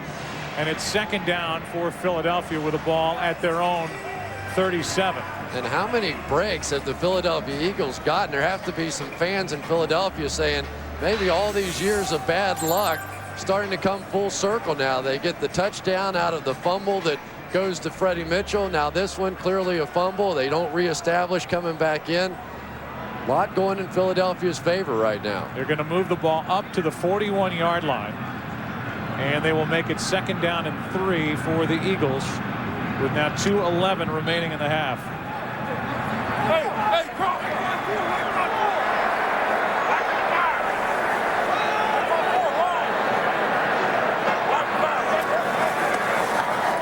On second down, they set up a screen for L.J. Smith. And the big tight end with blocking in front of him is knocked down at the 40. 19 yards, a minute 53 remaining. We'll take a timeout. Philly with the lead and the football. Today's game on Fox is brought to you by UPS. What can Brown do for you? When it comes to shipping, talk is cheap. Mistakes aren't. Brown's got the horsepower. They've got the planes, the technology. Truth is, I don't care how they do it. I just care that my packages get there on time. Hey, all I ask for is perfection. Other than that, I'm pretty easy. UPS delivers more packages on time than anyone. UPS, what can Brown do for you? Not in our house, buddy. Not today. Oh no! This ain't going down! Not today, Daddy! Now! Not Not today. Not tomorrow. Nobody coming in here. Not in our house. Not in our house. Visa, official card of the NFL and the house of the Super Bowl champion New England Patriots, where they accept no other card to get you in. Visa, it's everywhere you want to be. From the minute my son was born, I knew I wanted to be that dad. The guy who can show you how to throw a perfect spiral, fixing bikes and skateboard ramps, going to ball games. My father was that dad, and now I've become that dad. That's why I bought a Saturn. Introducing the 7-passenger 2005 Saturn Relay with the security of OnStar and DVD player standard. Right now, every 2005 Relay is available with 5-year, 60,000-mile worry-free ownership. It's a 21-7 Philadelphia lead, and Donovan McNabb and the Eagles facing the questions all week and really for the past 3 weeks or so. How are you going to come out in your first game in the playoffs when all of a sudden it all counts again? Are you going to be rusty? Are you still going to have that edge? I think so far so good. Yeah, I would agree with that. Yeah, I think they've come out here and looked very sharp here in the first half. On first down, McNabb throws up his back foot and fires incomplete. Westbrook the closest to it. Let's go down to Pam Oliver. Hey, Joe, as you may have noticed, Eagles right guard Jermaine Mayberry is back out on the field. The trainers put a sleeve and a huge brace over his elbow. They say he's got an elbow strain. They taped that down. He's giving it a go. Back to you. All right, thanks, Pam. So Mayberry back in. Shulo is out. And it's 2nd down and 10 for the Eagles. Well, it's been a tough year for Jermaine Mayberry. He's missed a lot of time between calf injuries and then that elbow. He's missed 3 of the last 4 games coming into this one, even with some of the rest last week, and just been battling that all year. On 2nd down and 10, Westbrook did all he could. Winfield was in his face.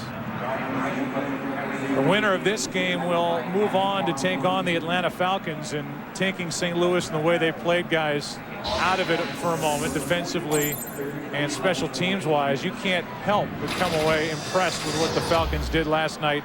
They just crammed it right down the Rams' throat. Yeah, I just really was amazed, and I think we are now beginning to see the difference between some of these top-seeded teams and the teams that managed to get into the playoffs with that 500 record. And a timeout taken by Philadelphia. That's their first. Coming up on the Visa Halftime Report, JB, Terry, Howie, and Jimmy will have highlights from this game, their analysis. The Fox Sports ticker has up to the second scores and stats, and then we'll have a preview of the Indianapolis Colts and the New England Patriots, and I, for one, can't wait to watch that one. That's going to be a fun battle. Oh, I don't think there's any question, and I know a lot of people right now, especially because of the injuries that the New England Patriots are faced with, and the way Peyton Manning and this Indianapolis Colts offense and weapons that they have. But something tells me, Chris, that Bill Belichick will have something up his sleeve that they haven't seen. Yeah, he really does. And for this game, Donovan McNabb, really, for a guy that's essentially taken a month off, has just been phenomenal. I mean, he's come out here, made every throw. Sometimes when we see him and he's a little rusty, he comes out and throws the ball high and it gets away from him. But not today. He's been right on the money all day. And there was really no mystery as to what the Philadelphia Eagles were going to try and do coming in. You kept hearing the name Westbrook, and people around the country might not be aware of how talented this guy is. But we have seen a lot of Brian Westbrook. It's 3rd down and 11. And this Minnesota defense needs a stop. McNabb with time, fires, and the pass complete. First down, Greg Lewis. I tell you, that was a heck of a catch there by Greg Lewis. Donovan McNabb sees the pressure. He checks to it to block it up. And Greg Lewis, a guy, again, who hasn't gotten a lot of reps, but runs great routes, gets in and out of the breaks well, and it's a good thing because otherwise he never would have been able to get back to that ball. McNabb looking to set up the screen, and it's bobbled. Levens could not come down with a pass, and a penalty flag is out and on the field on that play. I think you're going to get a lineman down the field because the timing was fouled up on the screen.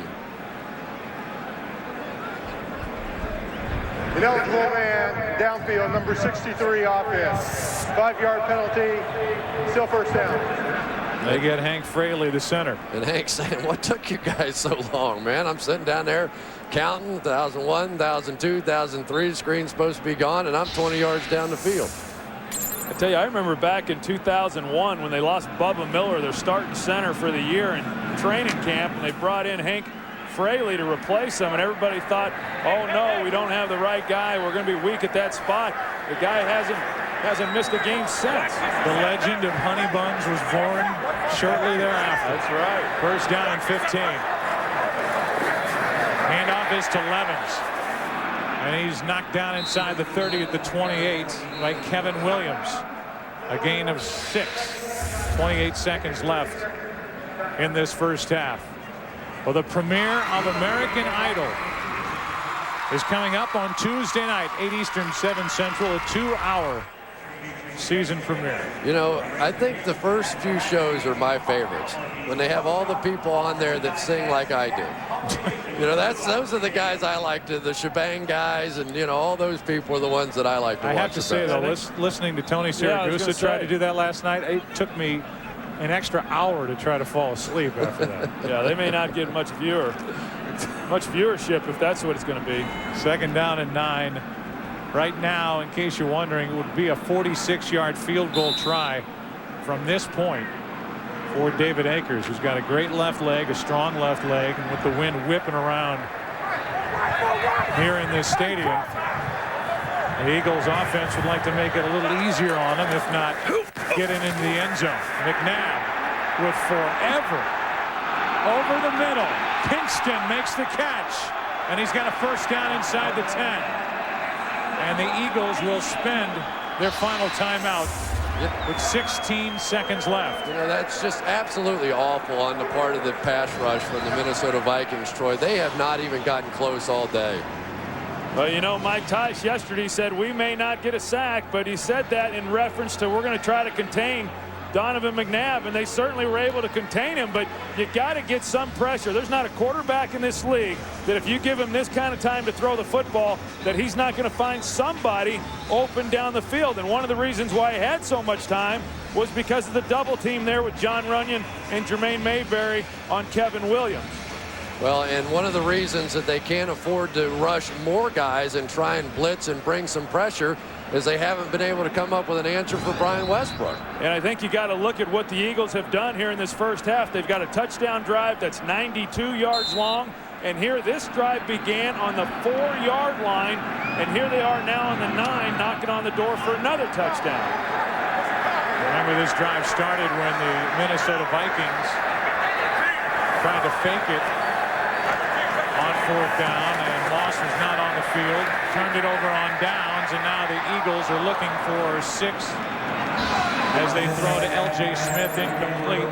Brian Williams was out there for the Vikings at 2nd and goal. 10 seconds left, and remember, Philadelphia's out of timeouts. You know, that's some of the stuff there that L.J. Smith really does a good job of. He had started the year very slowly, but for a guy his size, does a good job of getting out of some breaks. And I know, talking with Donovan McNabb and Andy Reid a couple of days ago, they really felt that L.J. Smith was going to be a huge factor in this ball game. He's already had a couple of catches here in the first half, but I would expect more of it as we go into the second half. The number 3 offensive team inside the red zone during the regular season. McNabb finds Levens, and he is hit immediately. What a good play, and it's no surprise that it's Winfield, and with that going over the middle and no timeouts remaining, it stays a 14-point game. You have got to be kidding me. You simply cannot make that pass. You throw it in the end zone or you throw it nowhere. Tice is almost smiling leaving the field as they just dodged at least 3 points. 21-7 at the half. Beats a halftime show coming up after this from your local Fox station. And check in with Pam Oliver. Hey, Joe, after talking to Andy Reid, you think the Eagles were down by 20 instead of up by 14. He told me at halftime the things he want to emphasize in the second half is to just stay aggressive, to try to stop them offensively. Minnesota with only 156 yards of total offense in the first half. He says we've also got to be aggressive, stay aggressive on Dante Culpepper. Now for more on the Vikings, let's go over to Chris Myers. All right, Pam, I talked to Mike Tice on the botched fake field goal. He said an offensive lineman was out on the field and wasn't supposed to be. So when they waved Randy Moss off, he came off because they would have had 12 men on the field. He said he might try it again because it would have worked had they gotten their part right. Also on Donovan McNabb, he said they need to put more pressure. They're too worried about containment. They're going to come at Donovan McNabb. It may be tough. Kelechi Udeze, one of their defensive linemen, has a hip pointer. He's doubtful for the rest of the game. Let's go back up to the booth. All right, Chris, thank you very much. In years past, we've heard teams say we want Donovan McNabb to have to beat us with his arm. Well, he had a very good first half with his arm, picking apart this Minnesota defense because of all the time he had back there. This is Reed, and J.R. Reed gets it out to the 29-yard line. And let's go back to that fake field goal that Chris Myers was talking about. Well, this play was messed up from the very beginning. You can go right down the list. It's 11 guys on the football field right there. So even if Randy Moss had stopped on the sideline, they would have still gotten a penalty on the play. It's just hard to believe in something that is that significant a play that I'm sure has been practiced time after time, that you could foul it up that badly. Yeah, you just can't have it. I mean, there's got to be better communication on the sidelines as far as what's going to happen, and then getting the proper personnel in the field or in the game. Eagles open up with 3 wide receivers and Westbrook in the backfield. They hand to Westbrook, and he is swallowed up immediately. Spencer Johnson. Gain of only 1. The halftime statistics. Donovan McNabb throwing for 209 yards. Total yards. You see the first downs right on down the line, and the red zone touchdowns, only 1 in the first half for the Vikings. They left some points out there, as did the Eagles at the end of the first half. Yeah, and what's not on there is the third down percentages, and the Eagles converted 80% of their third downs while they held Minnesota to only 38%. McNabb throws, and the pass incomplete. Mitchell caught it on a bounce. Uh-oh. And Freddie Mitchell's looking over at Andy Reid saying, challenge that. I caught that. And you just have to wonder how much Andy Reid trusts Freddie Mitchell, who's a little bit enthusiastic with everything he does. Thing bounced a foot before it got to him. And I think you now know why Andy Reid doesn't always trust a receiver in that situation. That's not even close. Guys, Mitchell's still doing it. He's looking from the huddle over at Andy Reid saying throw the challenge flag. He's still doing it. Wasn't even close. 3rd down and 9. A blitz, the throw incomplete. Lewis, the intended receiver. And it's 3 and out for the Philadelphia Eagles offense, and a good start for the Minnesota defense. Well, exactly what Mike Tice talked about. They wanted to bring pressure. They crossed the linebackers here on the blitz up inside, and they got into Donovan's face, which led to the incompletion. I still think that they've got to do a better job pressing these outside receivers. The punt from Johnson. It takes a bounce and 2 and gets into the arms of Nate Burleson, who has nowhere to go and is just happy to hang on to the ball. Good coverage downfield. Keith Adams, a good special teams player for the Eagles there. 21-7 Philadelphia.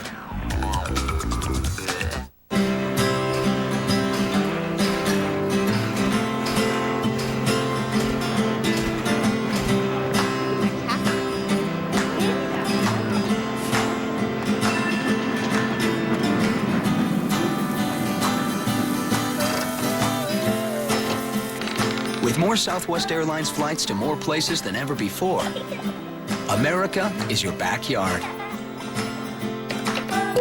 You are now free to move about the country. You done me wrong. Done me wrong. So I'm moving on. Probably stay too long. Gonna be long gone. For the 28th straight year, Ford was chosen more often than any other brand of truck, setting an all-time sales record. Hey, Chubbs, first day? Yeah. No. The answer's always no. You got that Quasimodo? Now, I'm a caller. Hi, can I redeem my credit card miles? No. That's right. Mix it up. Tic-tac, no. E-I-E-I, no. Marco! Pull no. All right. Are we clear? Yeah. No. Hey, shouldn't they just call Capital One? Hey. Yeah. Go from no to no hassle with Capital One no hassle rewards. There's no blackout dates on any airline anytime. What's in your wallet? Oh, I got a couple bucks, bus pass. Not you.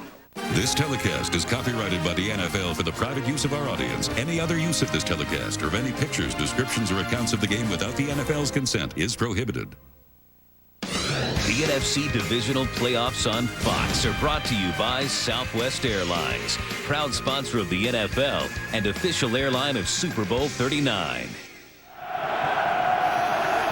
The Minnesota Vikings have to hope that this will be the start of something big for this offense, trying to figure out a way to put up some yards on the Philly defense as they fake a reverse, set up a screen, and Bennett is met and dropped by Jeremiah Trotter.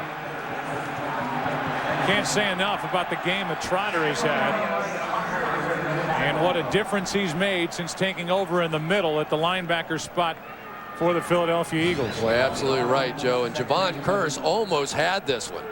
He's going to get his hands up, and Goldberg's going to hit him in the back, or else he might have intercepted that one. Trotter with 5 tackles in this game to this point. 2nd down and 11. Culpepper, Cris, Wayne. Javon Cris, Nate Wayne, and Dante Culpepper goes down. A loss of 4. You know, they continue to play this game with Dante Culpepper as far as what they're doing. It looked initially like Dante Culpepper had single coverage on the outside, but the safety then went over the top, and that's why Dante was unable to get the ball out. Of course, when you sit in the pocket and hold the ball, Javon Cris is too good a pass rusher not to get to you. And in that protection scheme, that has to be on Dante Culpepper. You can't expect your back to pick up Cris on the backside. 3rd down and 15. Culpepper throws, and the pass caught by Moss. Out to the 39, and I was just getting ready to talk about Moss, who Tony Dungy calls the biggest difference maker in the game today, and that is only the 2nd catch all afternoon for Randy Moss. And it's not from a lack of them not wanting to get the ball to him. I mean, they're looking to try to get the ball into his hands, and you know, this is an offense that is really predicated on making big plays, and Randy Moss certainly provides that. But when you're not getting the big plays, and then when you're not converting on 3rd downs, you're going to have a hard time putting points on the board. Big 1st down for the Minnesota Vikings as they hand to Bennett. And Bennett picks up 4. Darwin Walker on the tackle for the Eagles. Well, one of the reasons they're not getting big plays is that typically they're playing back in a fairly cautious 2-deep zone. But on 1st down, they're starting to walk those safeties down a little bit, and they are getting single coverage. Remember, in the 1st half, they threw one up to Marcus Robinson. They really felt like some of their receivers had the advantage in out-jumping these cornerbacks. I'm surprised they haven't come back to it. They haven't taken many shots down the field. There isn't a more aggressive defensive coordinator in the NFC than Jim Johnson. Dante Culpepper hands it to Bennett. Michael Bennett has another Minnesota 1st down inside Philadelphia territory, just inside the 49, a gain of 7 and a 1st down. And that's one of the few times for Minnesota that they were able to call the right play based on what Philadelphia was trying to do defensively. That time, Philadelphia is trying to disguise. They wanted it to look like they were going to bring in the extra guy down for the run game. They went out and played coverage, and the Vikings were able to run the ball, and as a result, picked up some pretty good yards. Vikings picking up the tempo here with their first possession of the 2nd half. 1st down, Minnesota. Culpepper has it knocked out of his hand. They're calling that a live football, and the Philadelphia Eagles end up on top of it. Stripping it was McDougal. And now the referee, Pete Morelli, who did not make the call initially, says that his arm was going forward, but that looked like an empty hand. Well, it sure did, and that's the right term, Joe. If the empty hand goes forward, ball's out, empty hand, that's a fumble. But it doesn't matter because the whistle blew. If he called it incomplete, it's not going to matter. They're going to challenge this play. But the official is going to tell Andy Reid, listen, the whistle blew, you cannot challenge it. And yet another break for the Philadelphia Eagles. Andy said, why not? I'm going to throw my flag out there too. So Andy Reid is getting the explanation along the sideline. The theory being Philadelphia is not challenging the ruling. The only issue, and Troy, I know you meant to say one of the few breaks right for the Minnesota Vikings against the Philadelphia Eagles, is that one goes against Philadelphia. Clearly the ball was out before the hand was going forward.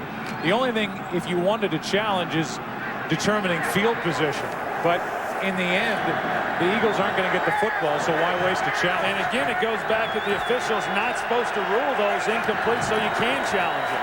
2nd down and 10, and the pass is incomplete, and the flag comes in. Robinson, the intended receiver, and Sheldon Brown was defending for Philadelphia. Now a second flag comes in.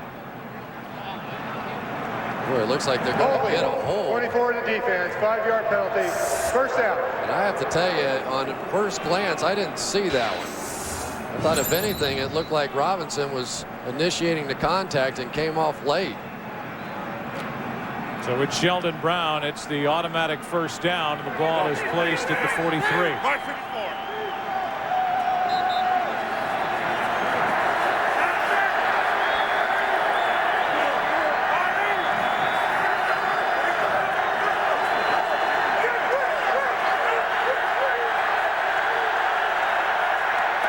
Blitz coming from the Eagles. Culpepper is going to step up and run. Dante Culpepper wrapped up at the 35 by Dhani Jones, a gain of 8. And again, Culpepper thought he saw something. The Eagles were looking again to bring the blitz, have one-on-one outside with Randy Moss. You saw Culpepper give him the signal, much like what he did last week when they threw the touchdown to Randy Moss. That's where he's signaling out to let the receiver know what it is that he wants. Instead, Michael Lewis goes back out over the top to cover, and that's why Dante Culpepper turned it into a quarterback draw. And an 8-yard gain at 2nd down and 2. Culpepper hands to Bennett, and Michael Bennett has another Minnesota 1st down. And Jeremiah Trotter has just been relentless today. I think at some point you have to try and throw the ball over his head. He is playing downhill so hard. Every time they get in a cover 2 defense with those safeties split, Trotter is going to bite on everything in the running game. And the last time they tried it, when the fumble happened, Jermaine Wiggins was wide open down the field. You can't just let him live in your backfield. You have to try and do something to offset that. I tell you, I don't think they expect him to go down the middle, though, Chris, in that cover 2. I think they look for Dhani Jones to run with that middle guy. Trotter's coming again. The Vikings pick him up. Culpepper has time and floats it for Bennett, who cannot make the catch.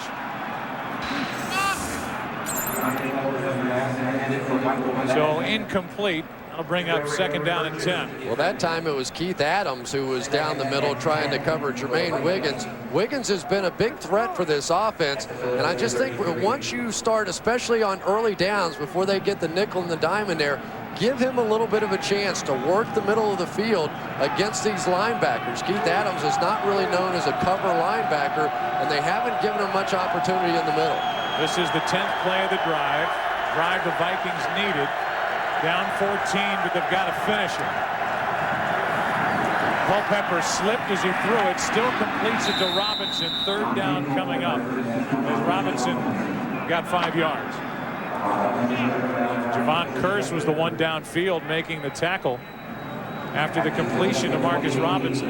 And every 3rd down becomes so big in a game like this in order to keep the ball, keep drives going, and then potentially being able to go all the way down and get a touchdown. And when you're down 21-7 and you've seen the way that the Eagles are able to move the football, this becomes very important. And according to Mike Tice, Chris, right now they are not in Morton Anderson field goal range, just maybe 2-down territory to try to get the 1st down. It's 3rd and 5. Culpepper has it batted up in the air and picked off. That's Reese.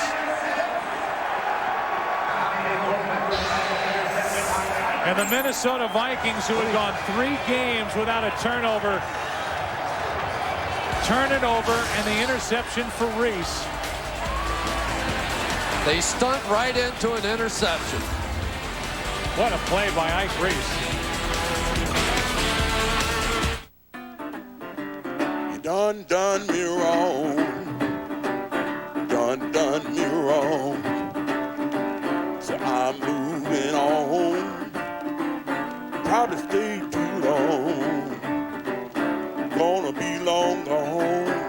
For the 28th straight year, Ford was chosen more often than any other brand of truck, setting an all-time sales record. Joe, we've seen you handle some pretty sticky broadcast situations. That's why you're a natural for this. No, I don't know. Joey, think about this. A Joe Buck talk show called I'm Listening. Guts, glory, Blood, sweat. all buck, no ball. I'm twice as big as the quarterback. Shouldn't I get paid twice as much?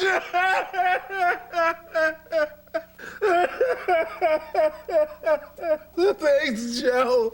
Say cheese, Timmy. Lays, get Say cheese. Say cheese, Timmy. Get your smile on. Please say cheese. Introducing new Lay's Cheddar and Sour Cream Potato Chips, made with real cheddar cheese. Work it, Timmy. Yeah. Oh, new Lay's Cheddar and Sour Cream. Lays, get your smile on. 11 NFL athletes living in one house. Backyard football has never looked so good. Or maybe it's just the apparel. The NFC Divisional Playoffs on Fox are brought to you by the next Ford F-150. Built Ford tough.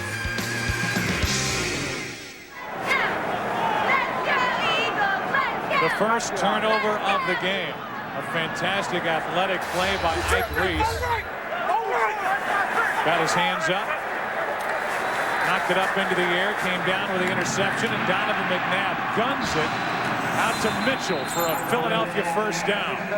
And we go back to the interception thrown by Culpepper.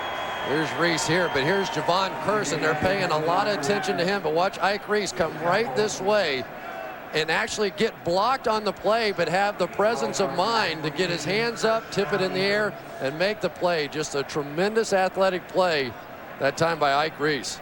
First interception thrown by Culpepper in his last 132 attempts.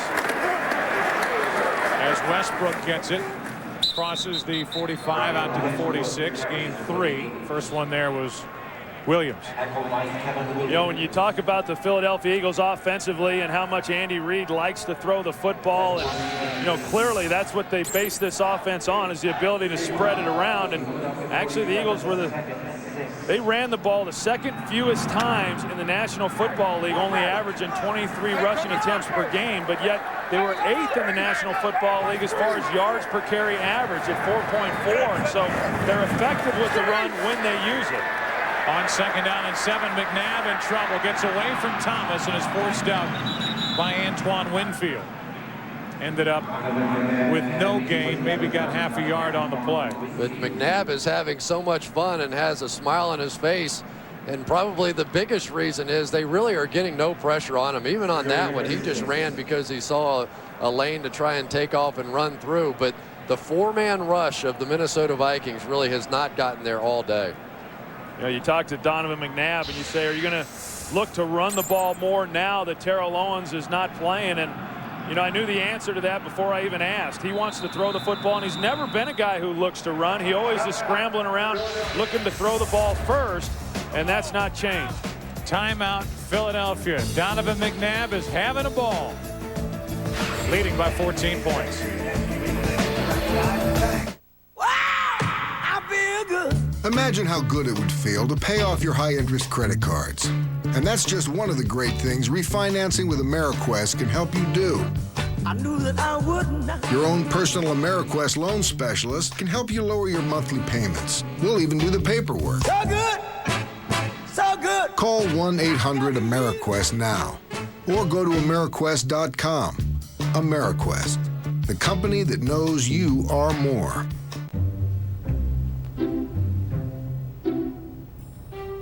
Where are we supposed to put the video conference room? There's no walls.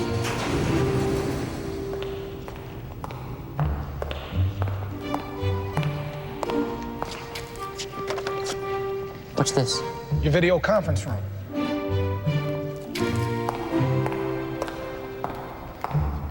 We need a desk. Simplicity, powered by Cisco.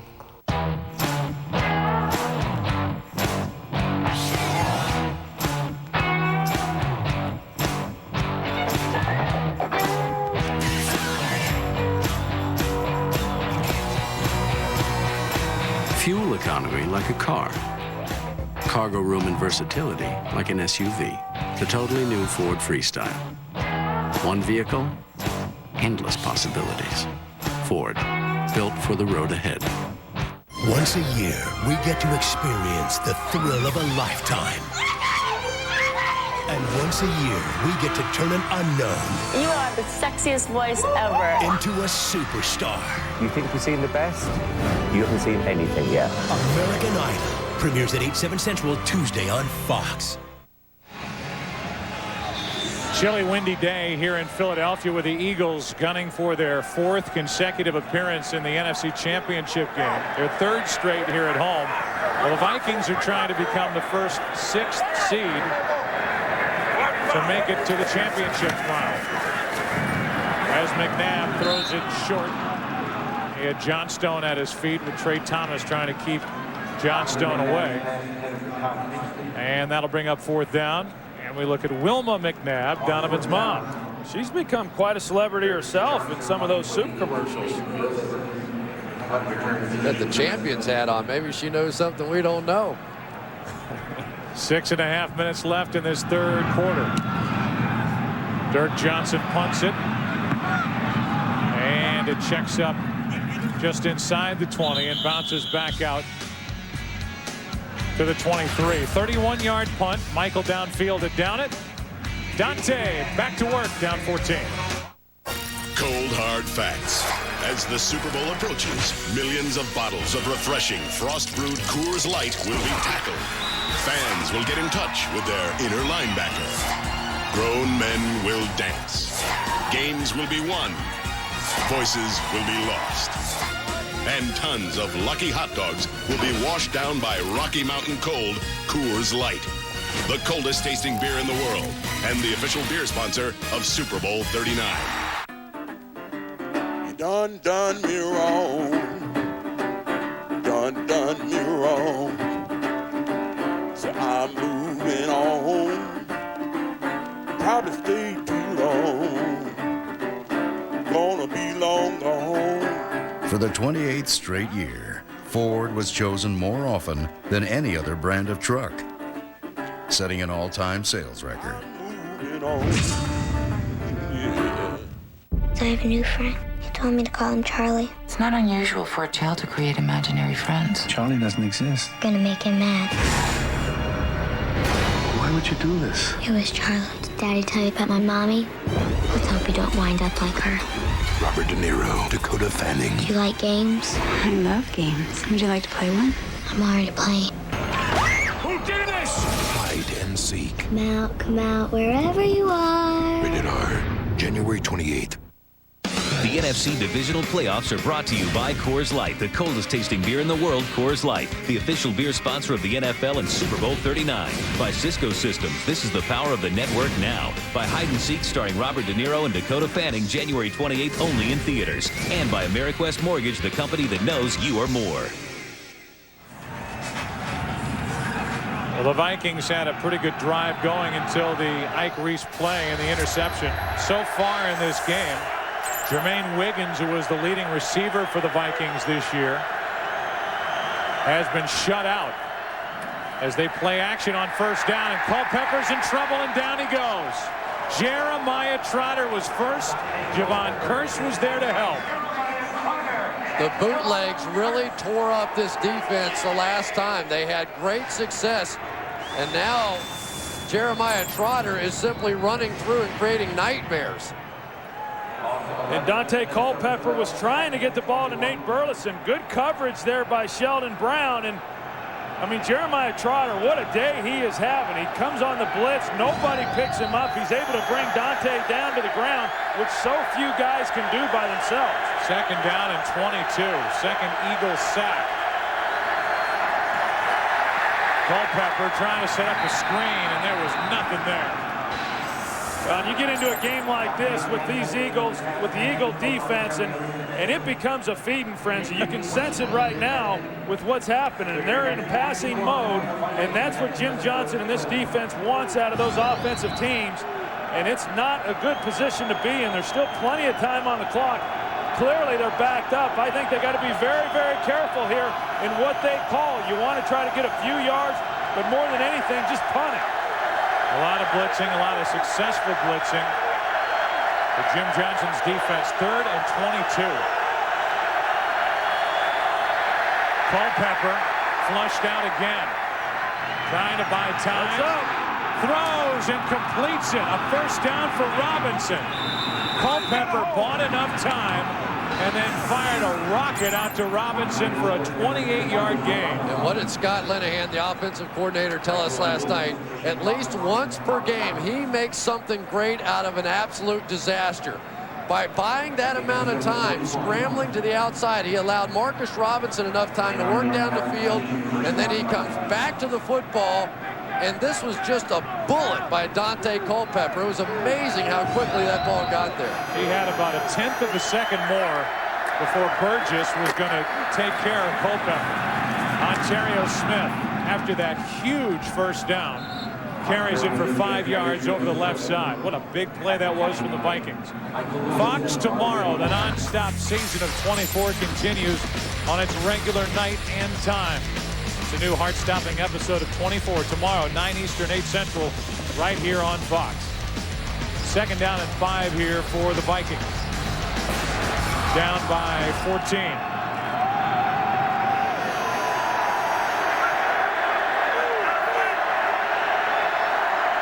A quarter dominated by the Vikings with regard to yardage, but no scoring. The pass from Moss off his hands. Trotter was out there along with Lito Shepherd.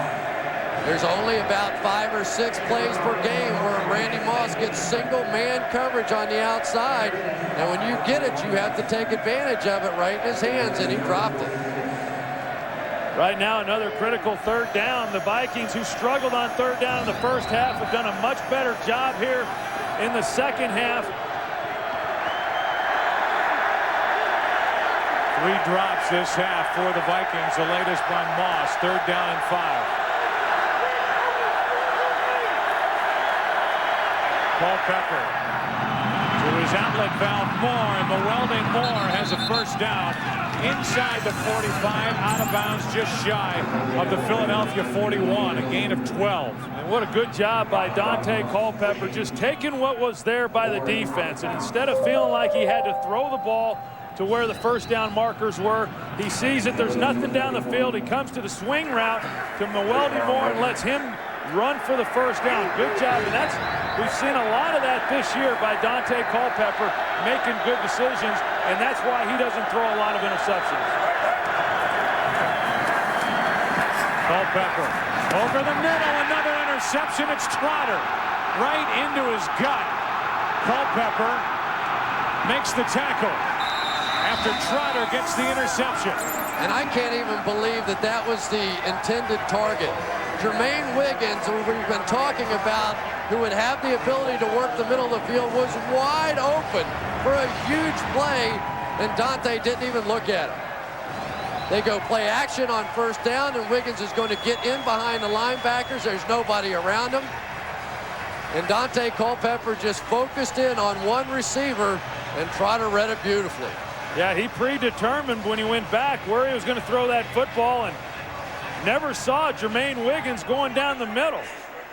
As soon as you say that Dante Culpepper makes good decisions, he throws it right into the arms of Jeremiah Trotter. Trotter returned it for 35 yards, has 7 tackles, the interception, and half a sack today. And he has been disruptive. McNabb, Mitchell stays on his feet. Touchdown. Wow.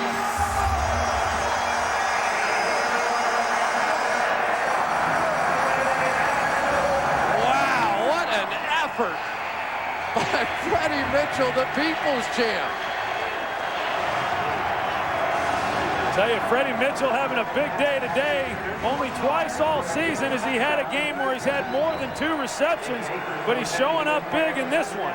And you take a look, Donovan sees it the entire way. Pinkston drew so much coverage that Freddie Mitchell was able to get in behind it. Well, and I still don't understand why they're not pressing these receivers on the outside. Well, I'm not sure he ever got across that line. And the challenge flag is on the field from the Minnesota sideline as we get a closer look at it. Minnesota has challenged the ruling on the field. The ruling, they are ruling that the receiver fumbled the ball through the end zone prior to scoring. Which would be a touchback. Exactly. If this ball comes out and then he's out of bounds or the ball goes out of bounds, that ball is clearly out. No question about it. Hits the pylon. That is going to be the Minnesota Vikings ball. In a 14-point game, the Vikings should get it back thanks to this challenge.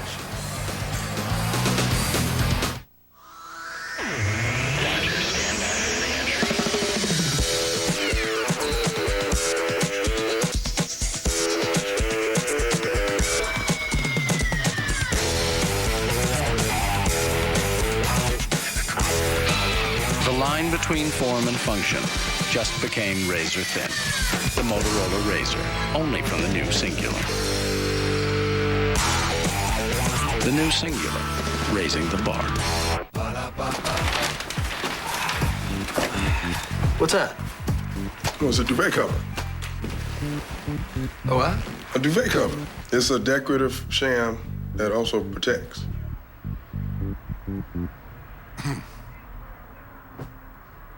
Watch the game. The double quarter pounder with cheese. Pound one. Oh! I'm loving it. It's a throw pillow. Ready to make the move to Levitra for a strong, lasting experience? Ask your doctor if Levitra's right for you. Levitra is what many men with ED count on for a strong, lasting erection. For that quality sexual experience. Strong and lasting when he wants it. It's what Levitra's all about. Levitra is only for men healthy enough for sexual activity. Do not take Levitra if you take nitrates for chest pains or alpha blockers for prostate problems or high blood pressure, as this may cause an unsafe drop in blood pressure. Side effects may include headache, flushing, and stuffy or runny nose. In the rare case an erection lasts for more than 4 hours, seek immediate medical attention. Strong, lasting, experience Levitra for yourself. If you're on another ED treatment, maybe it's time to try Levitra. Ask your doctor about a free sample. Freddie Mitchell, who is trying to earn his self-given nicknames with his effort today. He has been sensational for the Philadelphia Eagles. Wondering whether this will be Minnesota's ball at their own 20 or a touchdown for Philadelphia. The pylon is considered out of bounds in the end zone. And you can see the hit by Russell seems to have knocked the ball out of the grasp of Freddie Mitchell before he crossed the plane of the goal line. Yeah, and I don't think there's any question the ball clearly out before Freddie Mitchell was on the ground. And looking at the face of Freddie Mitchell, I think he knows it as well. Yeah, I'm sure that Andy Reid's gotten plenty of replay looks. And to give you some idea of how sure they are, the Eagles are, I don't think they've replayed that thing once here in the stadium. They don't want the officials to get any added looks. The field judge was right there, ruled it a touchdown. When you watch it live, you can see how that mistake could be made as Pete Morelli will give us the call. After reviewing the play, the receiver fumbled the ball prior to going over the goal line. It will be a touchback awarded to Minnesota. Minnesota will not be charged a timeout. They got the call right. Minnesota will take over at their own 20, and it stays a 14-point game. Yeah, and you think about the opportunities that the Philadelphia Eagles have had. You know, right before the half, they're losing the chance to get the field goal, and then they're not coming away with 7 points. I mean, that's 10 points that they've given up. It should have been very easy to have gotten.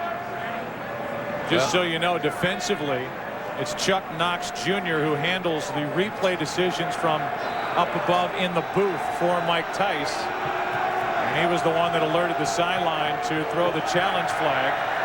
And it's still a 14-point game, and the Vikings have it. Still plenty of time. Just under 4 minutes to go, third quarter. Culpepper with time over the middle. There is Wiggins' first catch. And he's got a first down out to the Minnesota 40.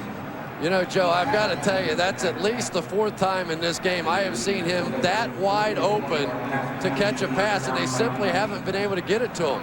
these linebackers are wanting to play so close to the line of scrimmage and attack forward.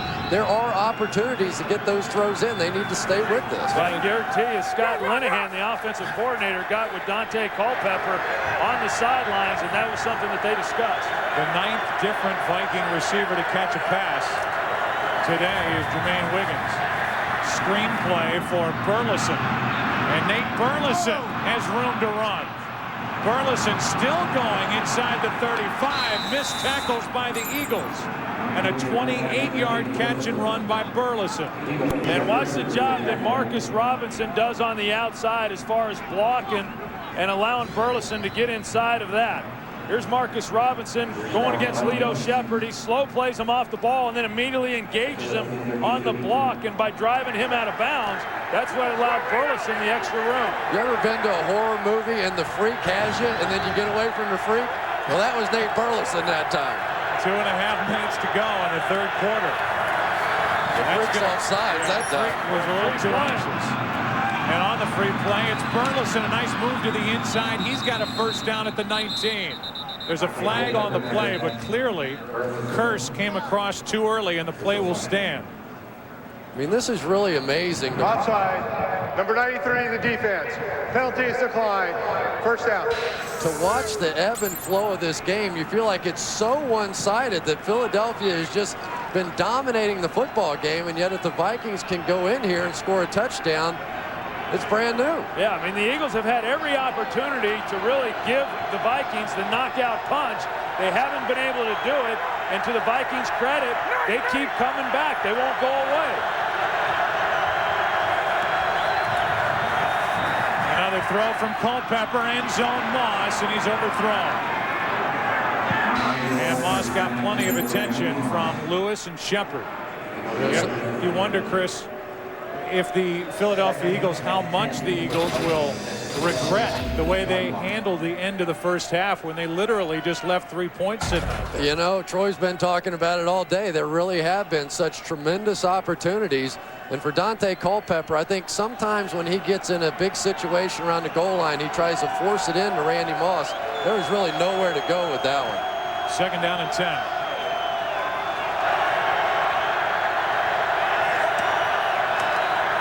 Weldy Moore on the draw, and Moore got back to the line of scrimmage. That is it. Hollis Thomas, Sam Rayburn for the Eagles. And the bullet. Keith Adams coming up there, the special teams maven, and they say he only has one speed. He doesn't always hit you when he's running at you because he goes so hard, but if he does, it's going to be ugly. Keith Adams, his dad Julius, who played for a long time for New England, is here watching his son today. He got the start because of the injury to Semino. 3rd and 10.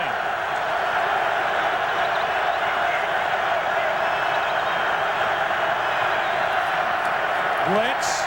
Culpepper lost the football, able to get back on top of it, but the ball is all the way back outside the 30, and they are outside field goal range now for Morton Anderson. So the question is, do you run Jose Cortez out to try to kick the field goal? And Brian Dawkins comes on the blitz. They bring Backer as well. That's 4 weak, and you just cannot pick that up. Dante Culpepper never sees it. And this is where at times his ability to scramble will hurt his football team, because rather than get rid of it, he tries to outrun it, and he loses a lot of yards and now potentially out of field goal range. And Dante has to understand the protections. When they're in that protection, he has either got to drop back, throw it, get rid of it. You can't hold the ball. Minnesota calls a timeout, and they have plenty to discuss on the sideline.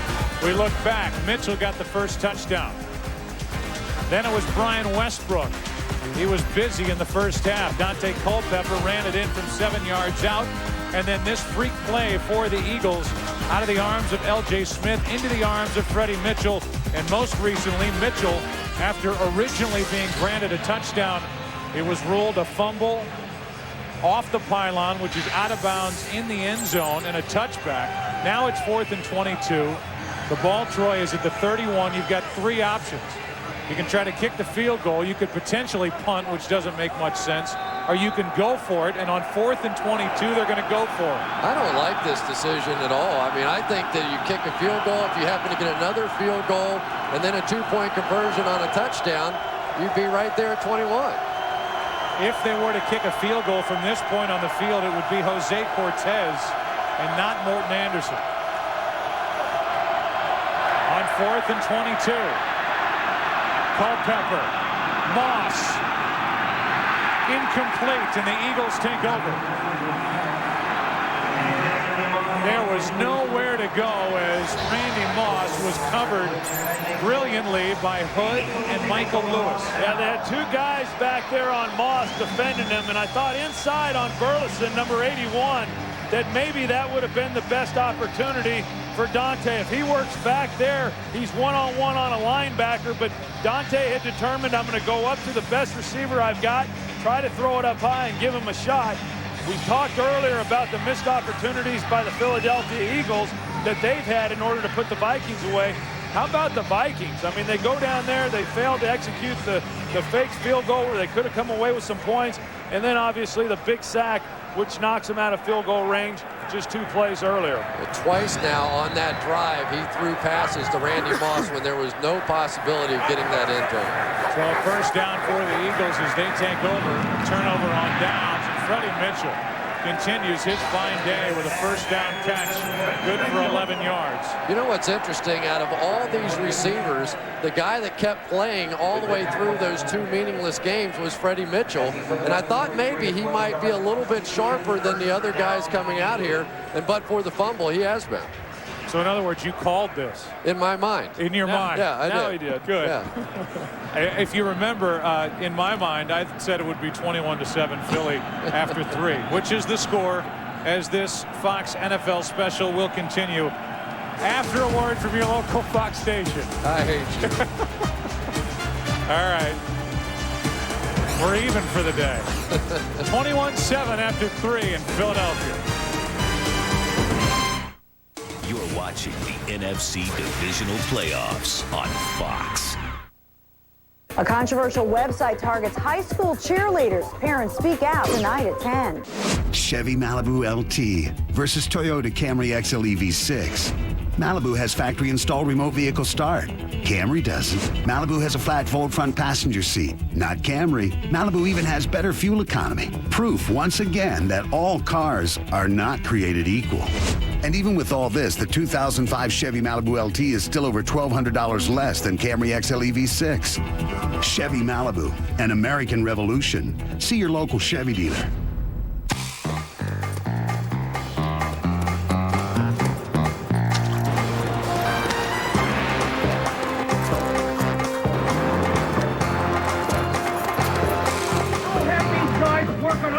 If necessary, double shifts.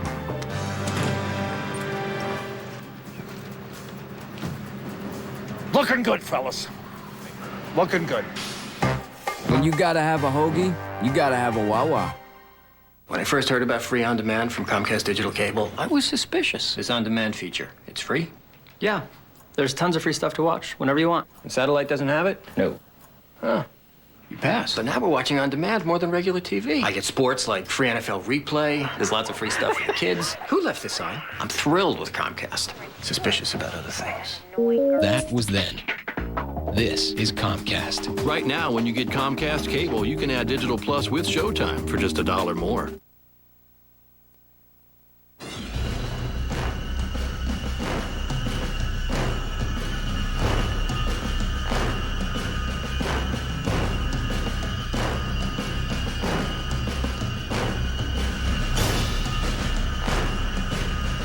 Well, every time in this second half that it's looked like the Minnesota Vikings were going to climb right back into the game.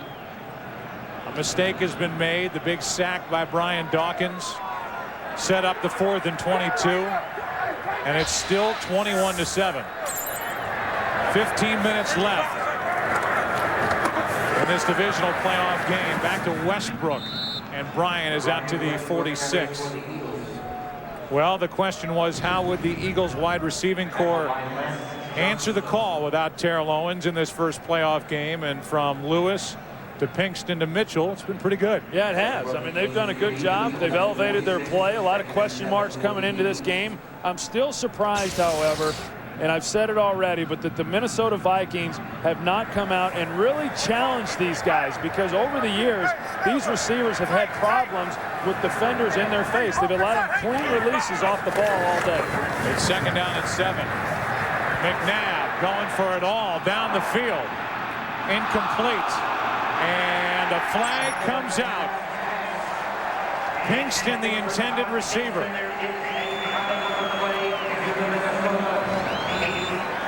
And you look out here at Todd Pinkston again. Look at the cushion that he's given by Ralph Brown. And so by doing that, you allow Pinkston to do what he does best, and that's run vertical. Not to mention that Ralph Brown is all over. Automatic first down. And that penalty on Ralph Brown takes the ball all the way down to the 8. That was pretty close on the pass interference. I thought for a minute they were going to let that one go. A 46-yard penalty on Ralph Brown. 1st and goal from the 8. McNabb too high, and it's nearly picked off by Russell. A golden opportunity for another big momentum change in this game, and Russell just couldn't haul it in. And another out and then in move by Brian Westbrook. He's going to go out. Claiborne's going to go with him, and McNabb just sails it over his head. He had to miss that one by about 6 feet. Well, and Brian Russell, who had his best game of the year last week in their win over Green Bay, drops yet another interception for this defensive team, something they've struggled with all season long. He had an interception last week. He had only one during the regular season. McNabb looked like he was going to run it from the start. And he gets leveled.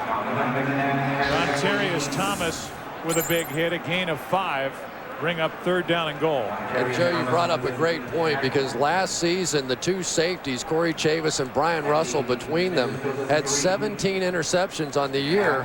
In this game, and this season I should say, they had 1 each.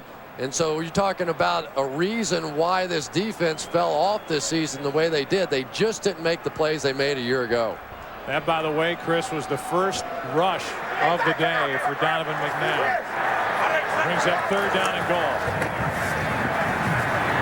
Westbrook is covered, and throwing it away is Donovan McNabb. 4th down. And a good play there by Donovan McNabb, wanting to try to get the touchdown, but recognizing that it wasn't there and doing the smart thing and just throwing that ball away. I think they were trying to hit that shovel pass one more time, and for the second time that since they've tried it in this ball game, just simply wasn't there. It was taken away. He's going to come out, and I believe going to try the shovel pass back underneath to L.J. Smith, and Kenny Mixon for the 2nd time in the ball game thwarts it. Then he had Westbrook, who was covered up by Antoine Winfield to lead this 21-yard field goal try by Akers, and he is good as he drills it. 24-7 as the Eagles add to their lead. If you can't remember which full-size truck has the best-in-class interior space, best-in-class power, and the best-in-class 4x4 towing capacity, remember the Titan. And don't forget, $1,000 cash back or 2% financing at your Nissan dealer now. The full-size Nissan Titan. Unforgettable. She had her license for 45 minutes. Yeah, and 2 accidents in less than 10 seconds. 2. I'm State Farm Agent Kevin Weber, and this is a true story. Yeah, I was scared. I didn't want to call my parents. I called her parents. He really treated her like she was his own daughter. I handled her claim and gave her a few pointers. A lot of pointers. A lot of pointers. Any insurance company can promise you a good price, but nobody takes care of you like State Farm. We'd love to prove it to you. Call an agent today, like a good neighbor. State Farm is there. I want to taste my beer, but I can't. Every year, thousands suffer from taste loss. Look for the clues. Does your buddy smack his lips incessantly? Does your boyfriend act fidgety? Or do emotional outbursts come at inopportune times? Why are you doing this to me? Get the facts at PreventTasteLoss.com and protect yourself with great tasting Miller Lite, with more taste than Bud Light and half the carbs. I've held it inside for so long. Miller, good call. The NFC Divisional Playoffs on Fox are brought to you by Nissan and your Nissan dealer. By Subway, can you feel the heat rising? Get ready to experience a fresh toasted sub. Subway Eat Fresh. By State Farm, like a good neighbor, State Farm is there. And by Best Buy. Thousands of possibilities, get yours. 17 points, that's the lead now for Philadelphia. 2 interceptions. Jeremiah Trotter, Cris. Those footballs will be tucked away and kept. From inside the end zone, Ontario Smith takes a knee. And you look back, there have been some missed opportunities for Minnesota today. This was just a bad break. From Smith to Freddie Mitchell, then on that attempt on a fake field goal, a turnover on downs. Then this was nearly a turnover, but Philly kept it because Claiborne didn't reestablish himself in bounds. And the latest, which would have saved 3 points, was the near interception by Brian Russell. Well, so far the Minnesota Vikings offense has been taking a whipping from this Eagles defense. They need to start playing like they're capable of doing. And now you're going to get an illegal substitution to start this one. Illegal substitution, 12 men in the huddle, 5-yard penalty, first down. Ontario Smith went darting off the field and will go down to Chris Myers. Yeah, Joe, at the start of the game, we knew that Randy Moss wasn't 100%. Mike Tice was concerned that his ankle would worsen under the cold conditions as the game wore on, that he might have to miss some series to take a break. But so far, the trainer said his ankle is holding up fine. He's been solemn and silent, but after the last series, looked up at the clock and Randy Moss said, "We can do this," clapped his hands and ran out on the field. Only 2 catches today for Moss. 1st and 15. Culpepper with time, airs it out. Kelly Campbell, and it's tipped away by Lito Shepherd, the Pro Bowl cornerback. And I tell you what, how about the job that this Eagles defense really has done all day long? I mean, coming into the game, there was talk about how the offense was going to respond without Terrell Owens, but yet defensively, the way that they have played all day is really outstanding. It's not surprising because it's basically the way they've played all year long. They've already held Dante to under 200 yards passing, less than 300 yards here, and halfway through the 4th quarter. And Jim Johnson and his staff have done a remarkable job getting this team ready to play today. 2nd down and 15. Culpepper, screen pass, incomplete for Ontario Smith. Lito Shepherd again. Lito Shepherd's had a tremendous year this season. You just saw him break up the pass on the previous play, and this one he comes off the corner on the blitz. And when these corners are coming, they are coming hard. Remember Jim Johnson telling us last night that the first game with the Minnesota Vikings was the first time that he was truly convinced that these 2 young cornerbacks, Lito Shepherd and Sheldon Brown, could get the job done, and he could come with his full package, and he has ever since. 5 tackles today, 4 passes defended for Lito Shepherd. It's 3rd and 15. Culpepper with time over the middle. The pass is caught by Robinson. He is short of 1st down yardage. That'll bring up 4th down. You know, we got Randy Moss in the slot, and the ankle obviously is bothering him. Otherwise, he's got to be coming off the ball faster than this to try to clear some people out. And by him not running any faster than what he is, he keeps a defensive secondary closing in on those intermediate routes. And boy, Randy, he obviously is being hindered by that ankle. 2 yards shy of a 1st down was Robinson. With under 13 minutes to play, Philadelphia's going to get it back. High-hanging punt by Bennett, and it's Dexter Wynn on the return. Wynn out to the 40. 36-yard punt, 4-yard return. Donovan McNabb and the Eagles offense will head back to the field. Every Subway sandwich is made fresh right in front of you, so you choose all the ingredients. The meat, the veggies, the fresh baked bread. No wonder so many people are coming over to the great taste of Subway subs. Because when you really think about it, they don't make the sandwiches, you do. Subway, eat fresh. Fresh toasted subs by Subway restaurants present the Super Bowl 39 Post a Toast contest. Do you love the Super Bowl? Log on and post a toast that proves your passion for the game. The top 2 toasts will win an all expenses paid trip for 2 to Super Bowl 39. The newly designed Nissan Altima. Engaging. A shift in style. From fit to finish. It's forward thinking. Introducing the beautifully redesigned 2005 Nissan Altima. Now with $1,500 cash back or 1% financing. $1,500 cash or 1% APR. Enlightening. See your Nissan dealer now. You know what's insane? You can control the Black Eyed Peas with the push of a button. F-R-E-S-H, be fresh. D-E-F, that's right, we definite. Black Eyed Peas, be reppin' it. They have been trained to hunt it. Now, this is just the beginning. They just have to survive it. Alone in the Dark. Rated R. In theaters January 28th.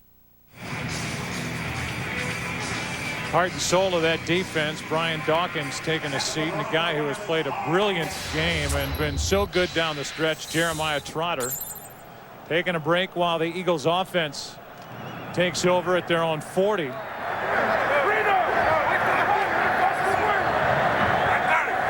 down and 2. The Minnesota Vikings and Mike Tice elected to punt it away.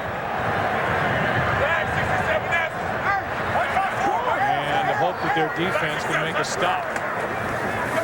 Handoff is to Levens, hit the hole hard, and he was wrapped up by Spencer Johnson and Dontarius Thomas.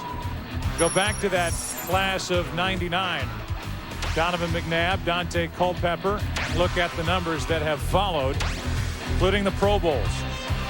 You also think about the guys who didn't make it out of that group. Tim Couch and Achilles Smith and Cade McNown, all drafted in about the top 15 or so. And those 2 guys, well, it looks easy now, doesn't it? Like, how could you not have taken one of those 2? It was Tim Couch taken #1 overall. Nice play by Kevin Williams, who just throws down Brian Westbrook. It was Couch, then McNabb 2nd, Achilles Smith 3rd overall, then Culpepper 11th, and Cade McNown 12th. And the other 3 guys are right now nowhere to be found, as Dawkins is going to head off the field for a while. 3rd down and 7. And I agree with you, Chris. You expect those guys when they're drafted that high to go out and have great careers. Maybe not to the extent that Donovan McNabb and Dante Culpepper have, but boy, more perplexing that those other players are not even in football right now. 3rd down and 7. McNabb over the middle, and the pass is complete to L.J. Smith. Dontarius Thomas was late getting to him, a gain of 13 and a big 1st down for Philadelphia. The story of this game, Joe, is the pass protection. There's just no doubt in my mind they're going to come with a blitz again here off the corner, try and do some stunts, some looping, and watch the way these guys are picking this up. You cannot give a guy like Donovan McNabb that kind of time, and even Kevin Williams, who is one of the best pass rushing defensive tackles in the game. Jermaine Mayberry's just done a great job on him today. On 1st down, it's Westbrook. Look at that action, bouncing it outside. Westbrook ducks down with a 1st down.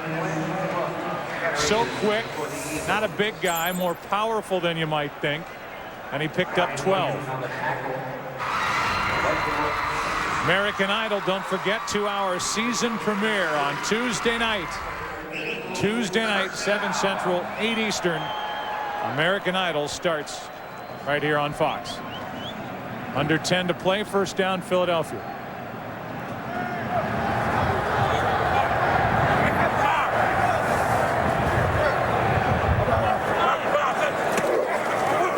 Hand off to Levens. Dorsey Levens down inside the 30. Gain of 4. Troy, I think we have to go back and at least discuss the decision by Mike Tice to punt the ball and not go for it on that 4th and 2. I don't know that there was a right decision or not, but certainly with the way that Philadelphia's offense has been going up and down the field, you had to wonder how many more opportunities his offense was going to get. Well, if you're in that position, yeah, you're basically saying that if we don't make the 4th down, then you're pretty much conceding the game to the Eagles. Still, obviously, there's 12 and a half minutes left in the game when they decided to punt, but at some point your defense has got to be able to step up and make a play. 2nd down and 7. They hand to Westbrook on a reverse. And Westbrook has a 1st down at the 14-yard line. They lost Waldo again. You know, it really is somewhat mind-boggling considering the fact that they came into this game and their sole objective was to shut down Brian Westbrook, yet he's been a major player in this. You take a look at Lance Johnstone, he's the rush defensive end. He's got contained, and I don't know what he's looking at. I mean, you've got to get up the field and play your responsibilities, and that's been the case with this defense all day long. You know, it was hilarious as McNabb, who is a great basketball player and loves the game, did a no-look handoff. I don't know if he fooled anybody or not, but it looked cool. Play clock down to 1. They get it away. McNabb forced to leave the pocket and throws it away. Freddie Mitchell the closest to it. Freddie Mitchell begs better than any receiver I've seen this season. He was in the end zone doing jumping jacks trying to get McNabb's attention. And McNabb saw him the whole way. It wasn't like he didn't see him. You're going to see Freddie jumping right in there. He's going to come back, start waving. Now both hands jumping up and down. Please, please, please. And says, man, I see there's coverage all over you. I'm throwing that thing out of bounds. Yeah. I mean, I can tell you, there's nothing a quarterback hates more than when you got a guy running down the field waving his arms. 2nd down and 10. McNabb fires, completes it. L.J. Smith short of the 1st down. He got 9. Let's check in with Pam Oliver. Hey, Joe, Brian Dawkins knew something was wrong instantly when he hobbled off the field, but the trainers worked on Dawkins for a while before determining he was just cramping. He has gone into the locker room for some IV treatment. As you know, he had the flu earlier this week. Back to you. All right, Pam, thanks. So that's why we saw Dawkins leaving the playing field. It's 3rd down and 1 here for the Philadelphia Eagles. Dorsey Levens gets it. And Dorsey Levens did not get the 1st down. No gain on the play, and Chris Claiborne, who played so well last weekend in Green Bay, made the stop for the Vikings. Claiborne's just going to run right through the hole and do it. He looked a little bit like Jeremiah Trotter in the way that he's been playing all day, and Hollis Thomas didn't like that one. Under 7 to play, and Akers, who is 1 for 1, to try a 23-yarder.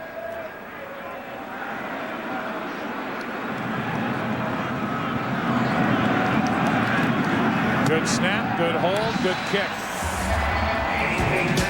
It's a 20-point game, 27-7. 6.5 to go. Let's hope Rusty didn't get into your stuff. No, I'm sure he's fine. And he's wearing a shot collar. Hey, man, hope you don't mind we dipped into your Bud Light.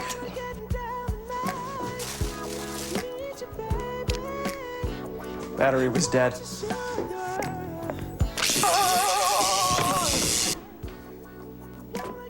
Fresh, smooth, real. Bud Light. Your dancing is good. It's all here. When you're a star like me, you just get treated differently. Key to the minibar? Ooh. They miniaturize an entire bar just for me. Turn down service. Fantastic. Somehow they know I like to sleep between the sheets. Even my independent insurance agent spoils me. John, for you, the best policy is drive insurance from Progressive. I've compared a lot of them. You see, he treats me like the Sultan of Papa Mau Mau. Actually, I do it for everyone. Of course you do. Everyone gets taken care of with drive insurance from Progressive. My oldest friend. My east. My west side. My private side. My heartbreak. My heartbeat. happens here. My card is American Express. Trading Spouses, Meet Your New Mommy is all new with a switch that's got a neat freak freaking out. No, don't put it on me! All new at 8, 7 Central tomorrow on Fox. The NFC Divisional Playoffs on Fox are brought to you by Bud Light. Fresh, smooth, real. It's all here.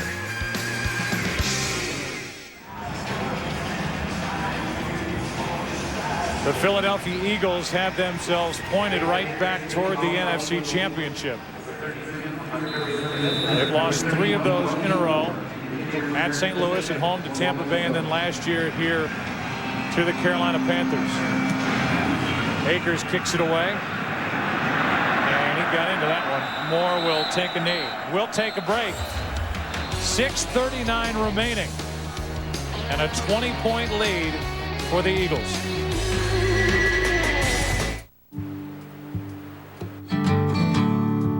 Well, I had a dream. I stood beneath an orange sky.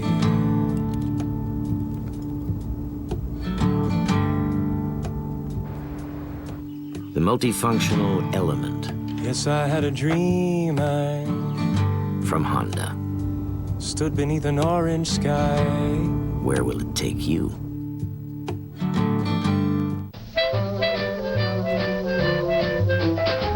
Blue skies smiling at me.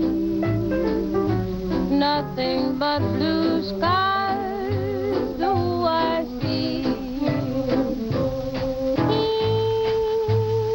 Today's great companies are adapting to change, using highly scalable HP Blade System servers powered by reliable Intel Xeon processors. Fox Tuesday. American Idol is back. Bigger. Over 100,000 auditions. Better. You can make your heart feel something that it was. Welcome to Hollywood. And better. All we need is music. Sweet music everywhere. I don't like music anymore. Don't miss a note. It's a raining man. Hallelujah, it's raining man. When TV's #1 series returns. Are you ready, America? American Idol. Premieres at 8, 7 Central Tuesday on Fox.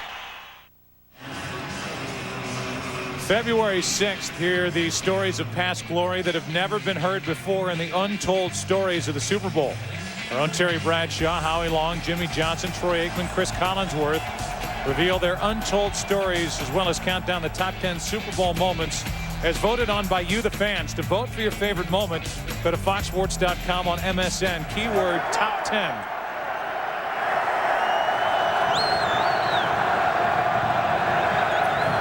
On first down, Dante Culpepper, Ontario Smith. There was nowhere to go. Smith lost a couple. You know, Joe, I go back to something you said at the beginning of this game, and that was there are some people you just can't give extra time to game plan and not have it have an impact on the game. And Jim Johnson has definitely devised a scheme, and Andy Reid for this one that has just been special. I mean, this is a tremendous Minnesota Vikings offense, and they've had no answers today. Second down and 12. Culpepper, Ontario Smith out of the backfield, makes a little move, and he's a yard shy of a first down. Well, that's why I go back and you think back over the last couple of weeks and all the critics that were going after Andy Reid and his decision to rest players, and they should be playing, and you're not going to have momentum. How are they going to come out and respond? I think they've responded very, very well, and no one could make that decision better than Andy Reid. He did what he knew he had to do to get his team into this game healthy and ready to play. Javon Curse came up limping after that last play. A first down for Minnesota as they hand it to Ontario Smith. He got 9. And Troy, you have to think that they're probably even going to be a little sharper off of this performance with the layoff. I mean, they were certainly good today, but you get the feeling as the game goes along that they're even getting a little sharper. 5 minutes to play. Minnesota with the ball down by 20.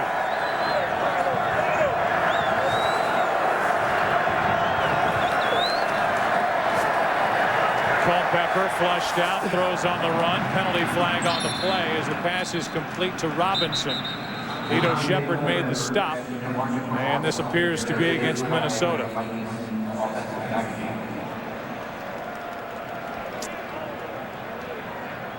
Holding, 71 offense, 10-yard penalty, first down. They get David Dixon. Well, David Dixon was against the freak on that one. They have Javon Curse that they put right in the middle right here, and they bring him and stand him up in some pass rush situations, and Javon Curse just too quick for David Dixon. He had to reach out and grab him, and Dante Culpepper had no choice but to get out and run out. So that moves the ball back to the 28. First and 20.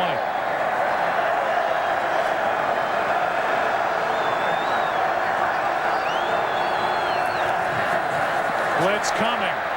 Ontario Smith on a screen. And Ontario Smith picks up 10. Sam Rayburn made the play for the Eagles. And I think that's the interesting thing about this Eagles defense, and more importantly about Jim Johnson, that even though here they are with a 20-point lead late in the fourth quarter, they're still bringing pressure. They're still going to play their style, and they're not going to let score or situations dictate otherwise. It's also something that brings up a larger, bigger issue with this Philadelphia Eagles franchise.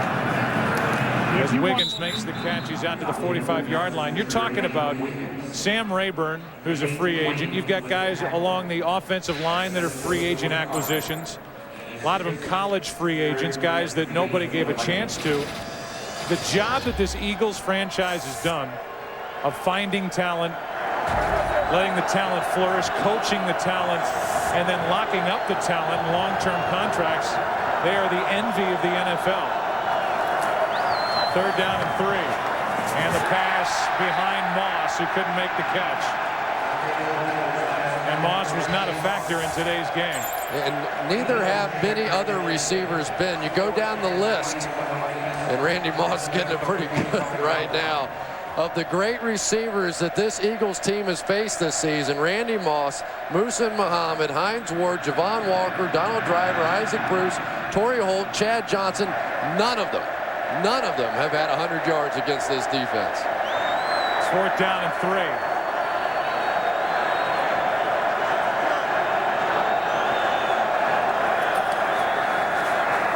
Culpepper sprints right, throws back across the field and completes it for a first down to Burleson. Gain of 8, and at least the drive will continue for the Vikings. Yeah, I'll go back to what you were talking about, Joe. And the one thing about it is there's clear lines as far as what everyone's responsibilities are within this organization. But ultimately, as with every team, you've got to be able to recognize and then draft quality players, and that's what this team and organization does better than anybody, and Tom Heckert is a guy who deserves a lot of credit for that. On first down, out of the shotgun, Culpepper, Ontario Smith, what a hit! And it's an incomplete pass. That was Brown. Sheldon Brown, who was a second-round pick out of South Carolina, came up and smacked Ontario Smith. Yeah, and Sheldon Brown, along with Lito Shepherd, are two guys that got their contracts extended this year so that they would have them wrapped up long-term, knowing the importance of having good corners within Jim Johnson's system. And they've made those kinds of decisions with a number of players before their contracts have come up. They've just done a good job of building a quality organization and doing all that within the framework of the salary cap. It's second down and 10. Culpepper, Robinson, incomplete. That was Rod Hood. Yeah, and I think if you go after anybody in this secondary, it's Roderick Hood. I go back to the Cowboys game I watched on tape, and it seemed like every time he was on the field, Bill Parcells wanted to take a shot at him, but I don't know where else you go. I mean, Sheldon Brown's the only one that didn't make the Pro Bowl out of this secondary. And there are times you watch him, and I'm not so sure he's not the best one out there. Rod Hood is another one that's on the list of free agents that have been major players for the success of this Philadelphia Eagles team over the past number of years, and Rod Hood has matured along with Sheldon Brown and Lito Shepherd, even Dexter Wynn, Michael Lewis, their Pro Bowl safety. Culpepper on third down. has a day and a half and fires. Moss incomplete. Sheldon Brown. You know, Randy Moss is just kind of cruising across the field, running right down the middle and just trying to find an opening. You can see him clearly limping, really struggling on the ankle. And I don't know if it's throwing off his timing or not, but I've never seen him drop as many passes as he has today. Now, clearly he takes a shot, but that's a ball that typically Randy Moss makes. Brings up 4th down and 10.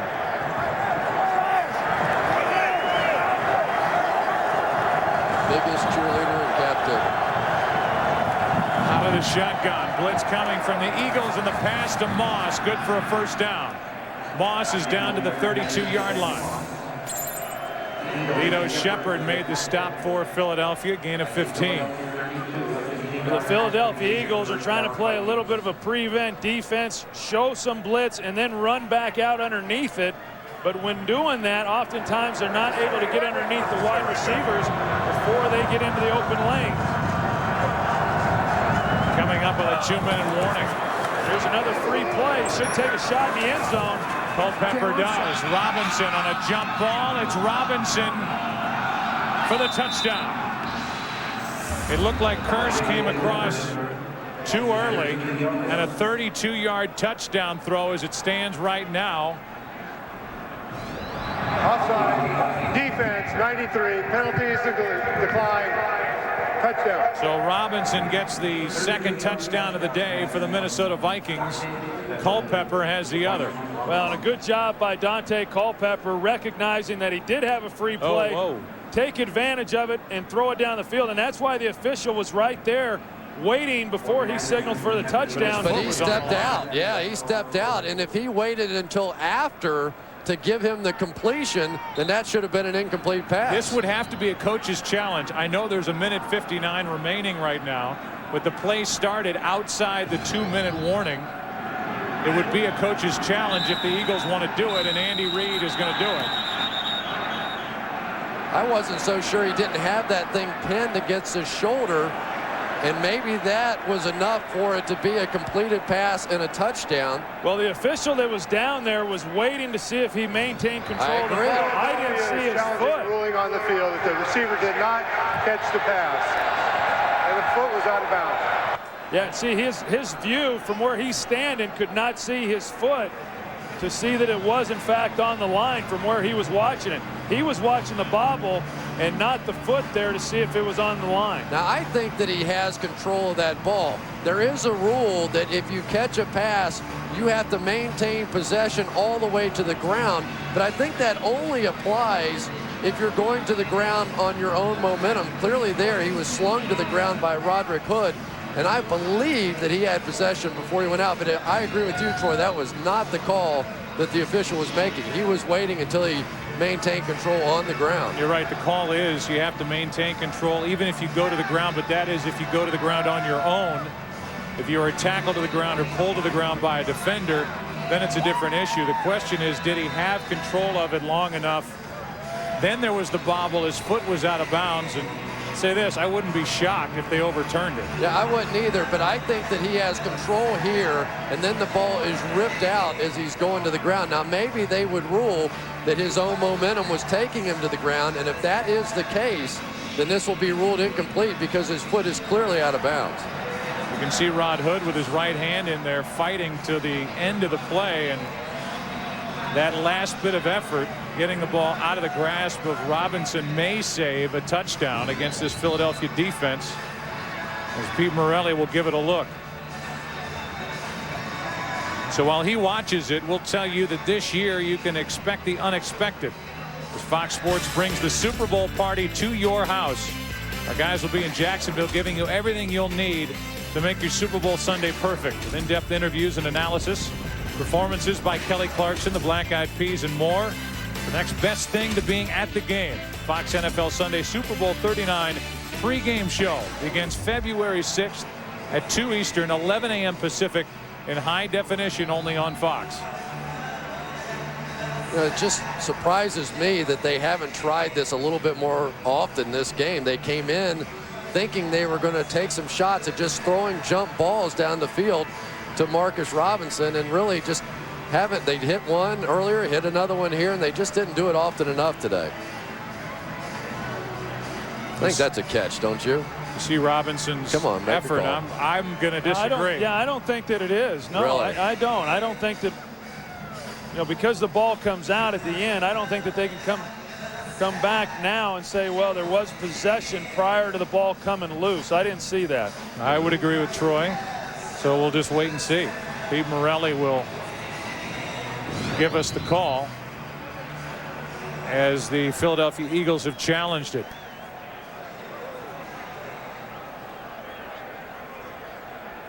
After reviewing the play, the receiver had maintained control of the pass with 2 feet in bounds. It is a touchdown. CC. 1 for 40 this year. Congratulations. Thank you. And all it does at this moment with the extra point coming is the ability to close it down to a 13-point game with 1:59 remaining. So Minnesota is left at the moment with 2 timeouts, and that challenge that didn't work will cost Philadelphia their second timeout this second half. 1:59 left in this one. Robinson gets the touchdown. It's a 13-point game. The NFC Divisional Playoffs on Fox are brought to you by Sprint PCS Picture Mail. It's easy for football fans to shoot, send, and share their own football moments. Hey, aren't you guys tired of getting punished by your teachers for talking too much in class? Tired of getting punished by your parents for talking too much on your wireless phone? Well, now your parents can relax, because only Sprint got rid of ugly overages. Check it out. Protect your family from ugly overages. Now, 100 extra minutes only cost $5. Other plans charge at least $35, and unlimited Sprint PCS to PCS calling is included. Your parents can save money, so you don't have to wear your big brother's pants. Sprint PCS. Now that's better. Not in our house, buddy. Not today. Oh, no! This ain't going down! Not today, Daddy! Not today. Not today. Not tomorrow. Nobody coming in here. Not in our house. Not in our house. Visa, official card of the NFL and the house of the Super Bowl champion New England Patriots, where they accept no other card to get you in. Visa, it's everywhere you want to be. Onside kick coming from the Minnesota Vikings.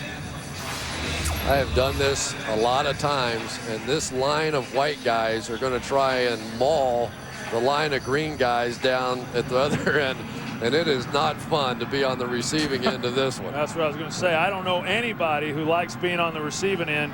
On the hands team, they call it when the opponent is kicking an onside kick. Gordon Anderson looking for that good bounce, and it's Freddie Mitchell, who has had a fantastic day.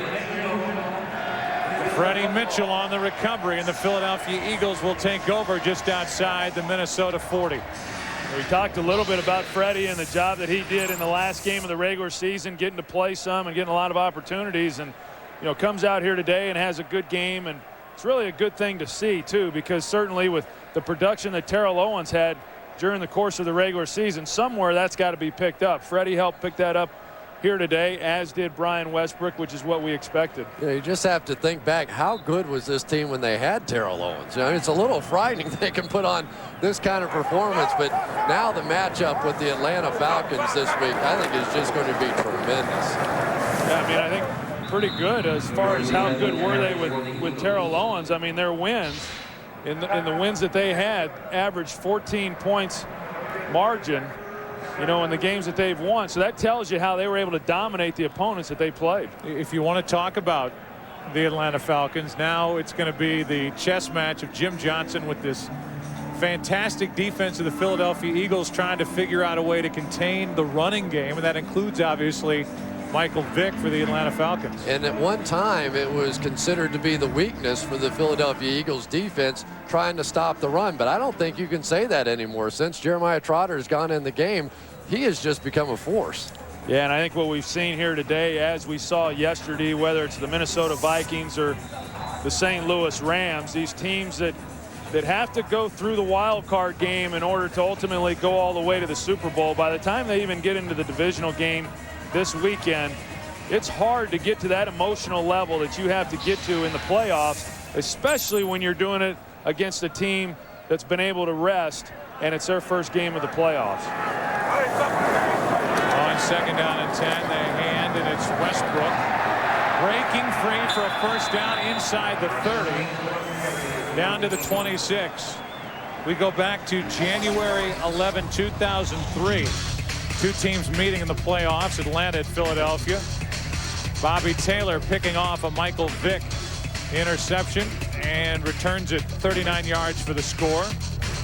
Brian Dawkins just laying out Michael Vick on that hit. McNabb hitting James Thrash for a 35-yard touchdown, sealing a 20-6 victory. And then Philadelphia lost the NFC Championship the following week here in Philadelphia, different stadium, to the Tampa Bay Buccaneers, who went on to win the Super Bowl over Oakland.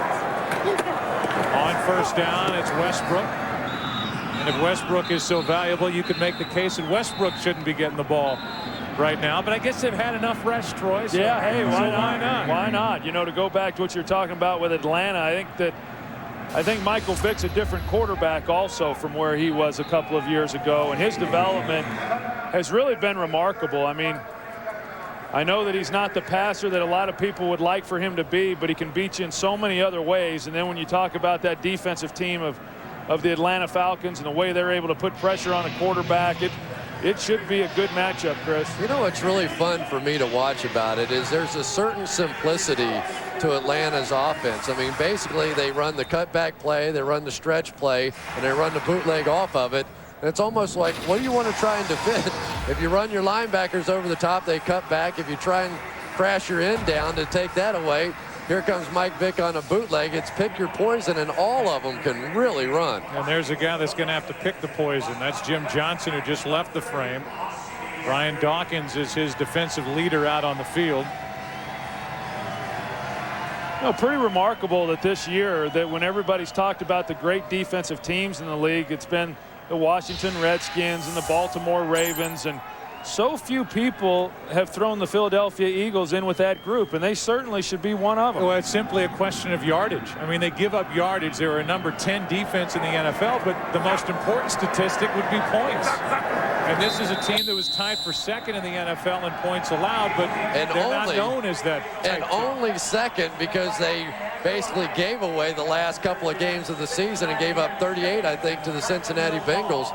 But this is clearly, Troy, you make a great point, one of the dominant defenses in all the NFL. You've got Andy Reid, who is in his 6th year. They get their 4th division title this year, and here they go back to their 4th consecutive NFC championship game. Pretty remarkable accomplishment. And Joe, didn't you get the feeling when we were visiting with the coaches and players there on Friday and being around the team and in the locker room that this was a very confident group? And although everybody was questioning them, what are they going to do without Terrell Owens? I think they knew exactly what they were going to do without Terrell Owens. You know, one thing we need to show before we go off the air here, John Runyon on one of these meaningless plays may have gotten injured a bit. Watch John Runyon here get up off the ground and try and make a block, and Westbrook comes down on the back of his knee, and then E.J. Henderson plows him backwards over the top. We just have to keep our eye on that one to see if he got injured or not. I'm sure that's something that will be revisited after the game. Let's go down to Pam Oliver. Okay, here with Donovan McNabb live. Donovan, congratulations on that victory. Tell me some of the things you hope to accomplish on offense out there today. Well, I mean, today, you know, we just wanted to come out and be efficient and make sure we keep the chains moving and just continue to work. You know, this thing is still continuing on, although what happened is unfortunate with T.O.'s injury. And I think what we just wanted to show is that, you know, we have a team full of characters and guys that work extremely hard to try to be the best. And I think we showed a sign today, and there are good things to come. Can't let you celebrate this victory too much because, of course, we want to look ahead to next week back in the championship game. Why will the 4th time be a charm? Well, I mean, you know, a lot of good things have happened to other teams, and I think kind of the inspiration for us is Boston Red Sox went on and won the whole deal, and, you know, there were other couple teams. But I think the good thing about this year is they're a better team.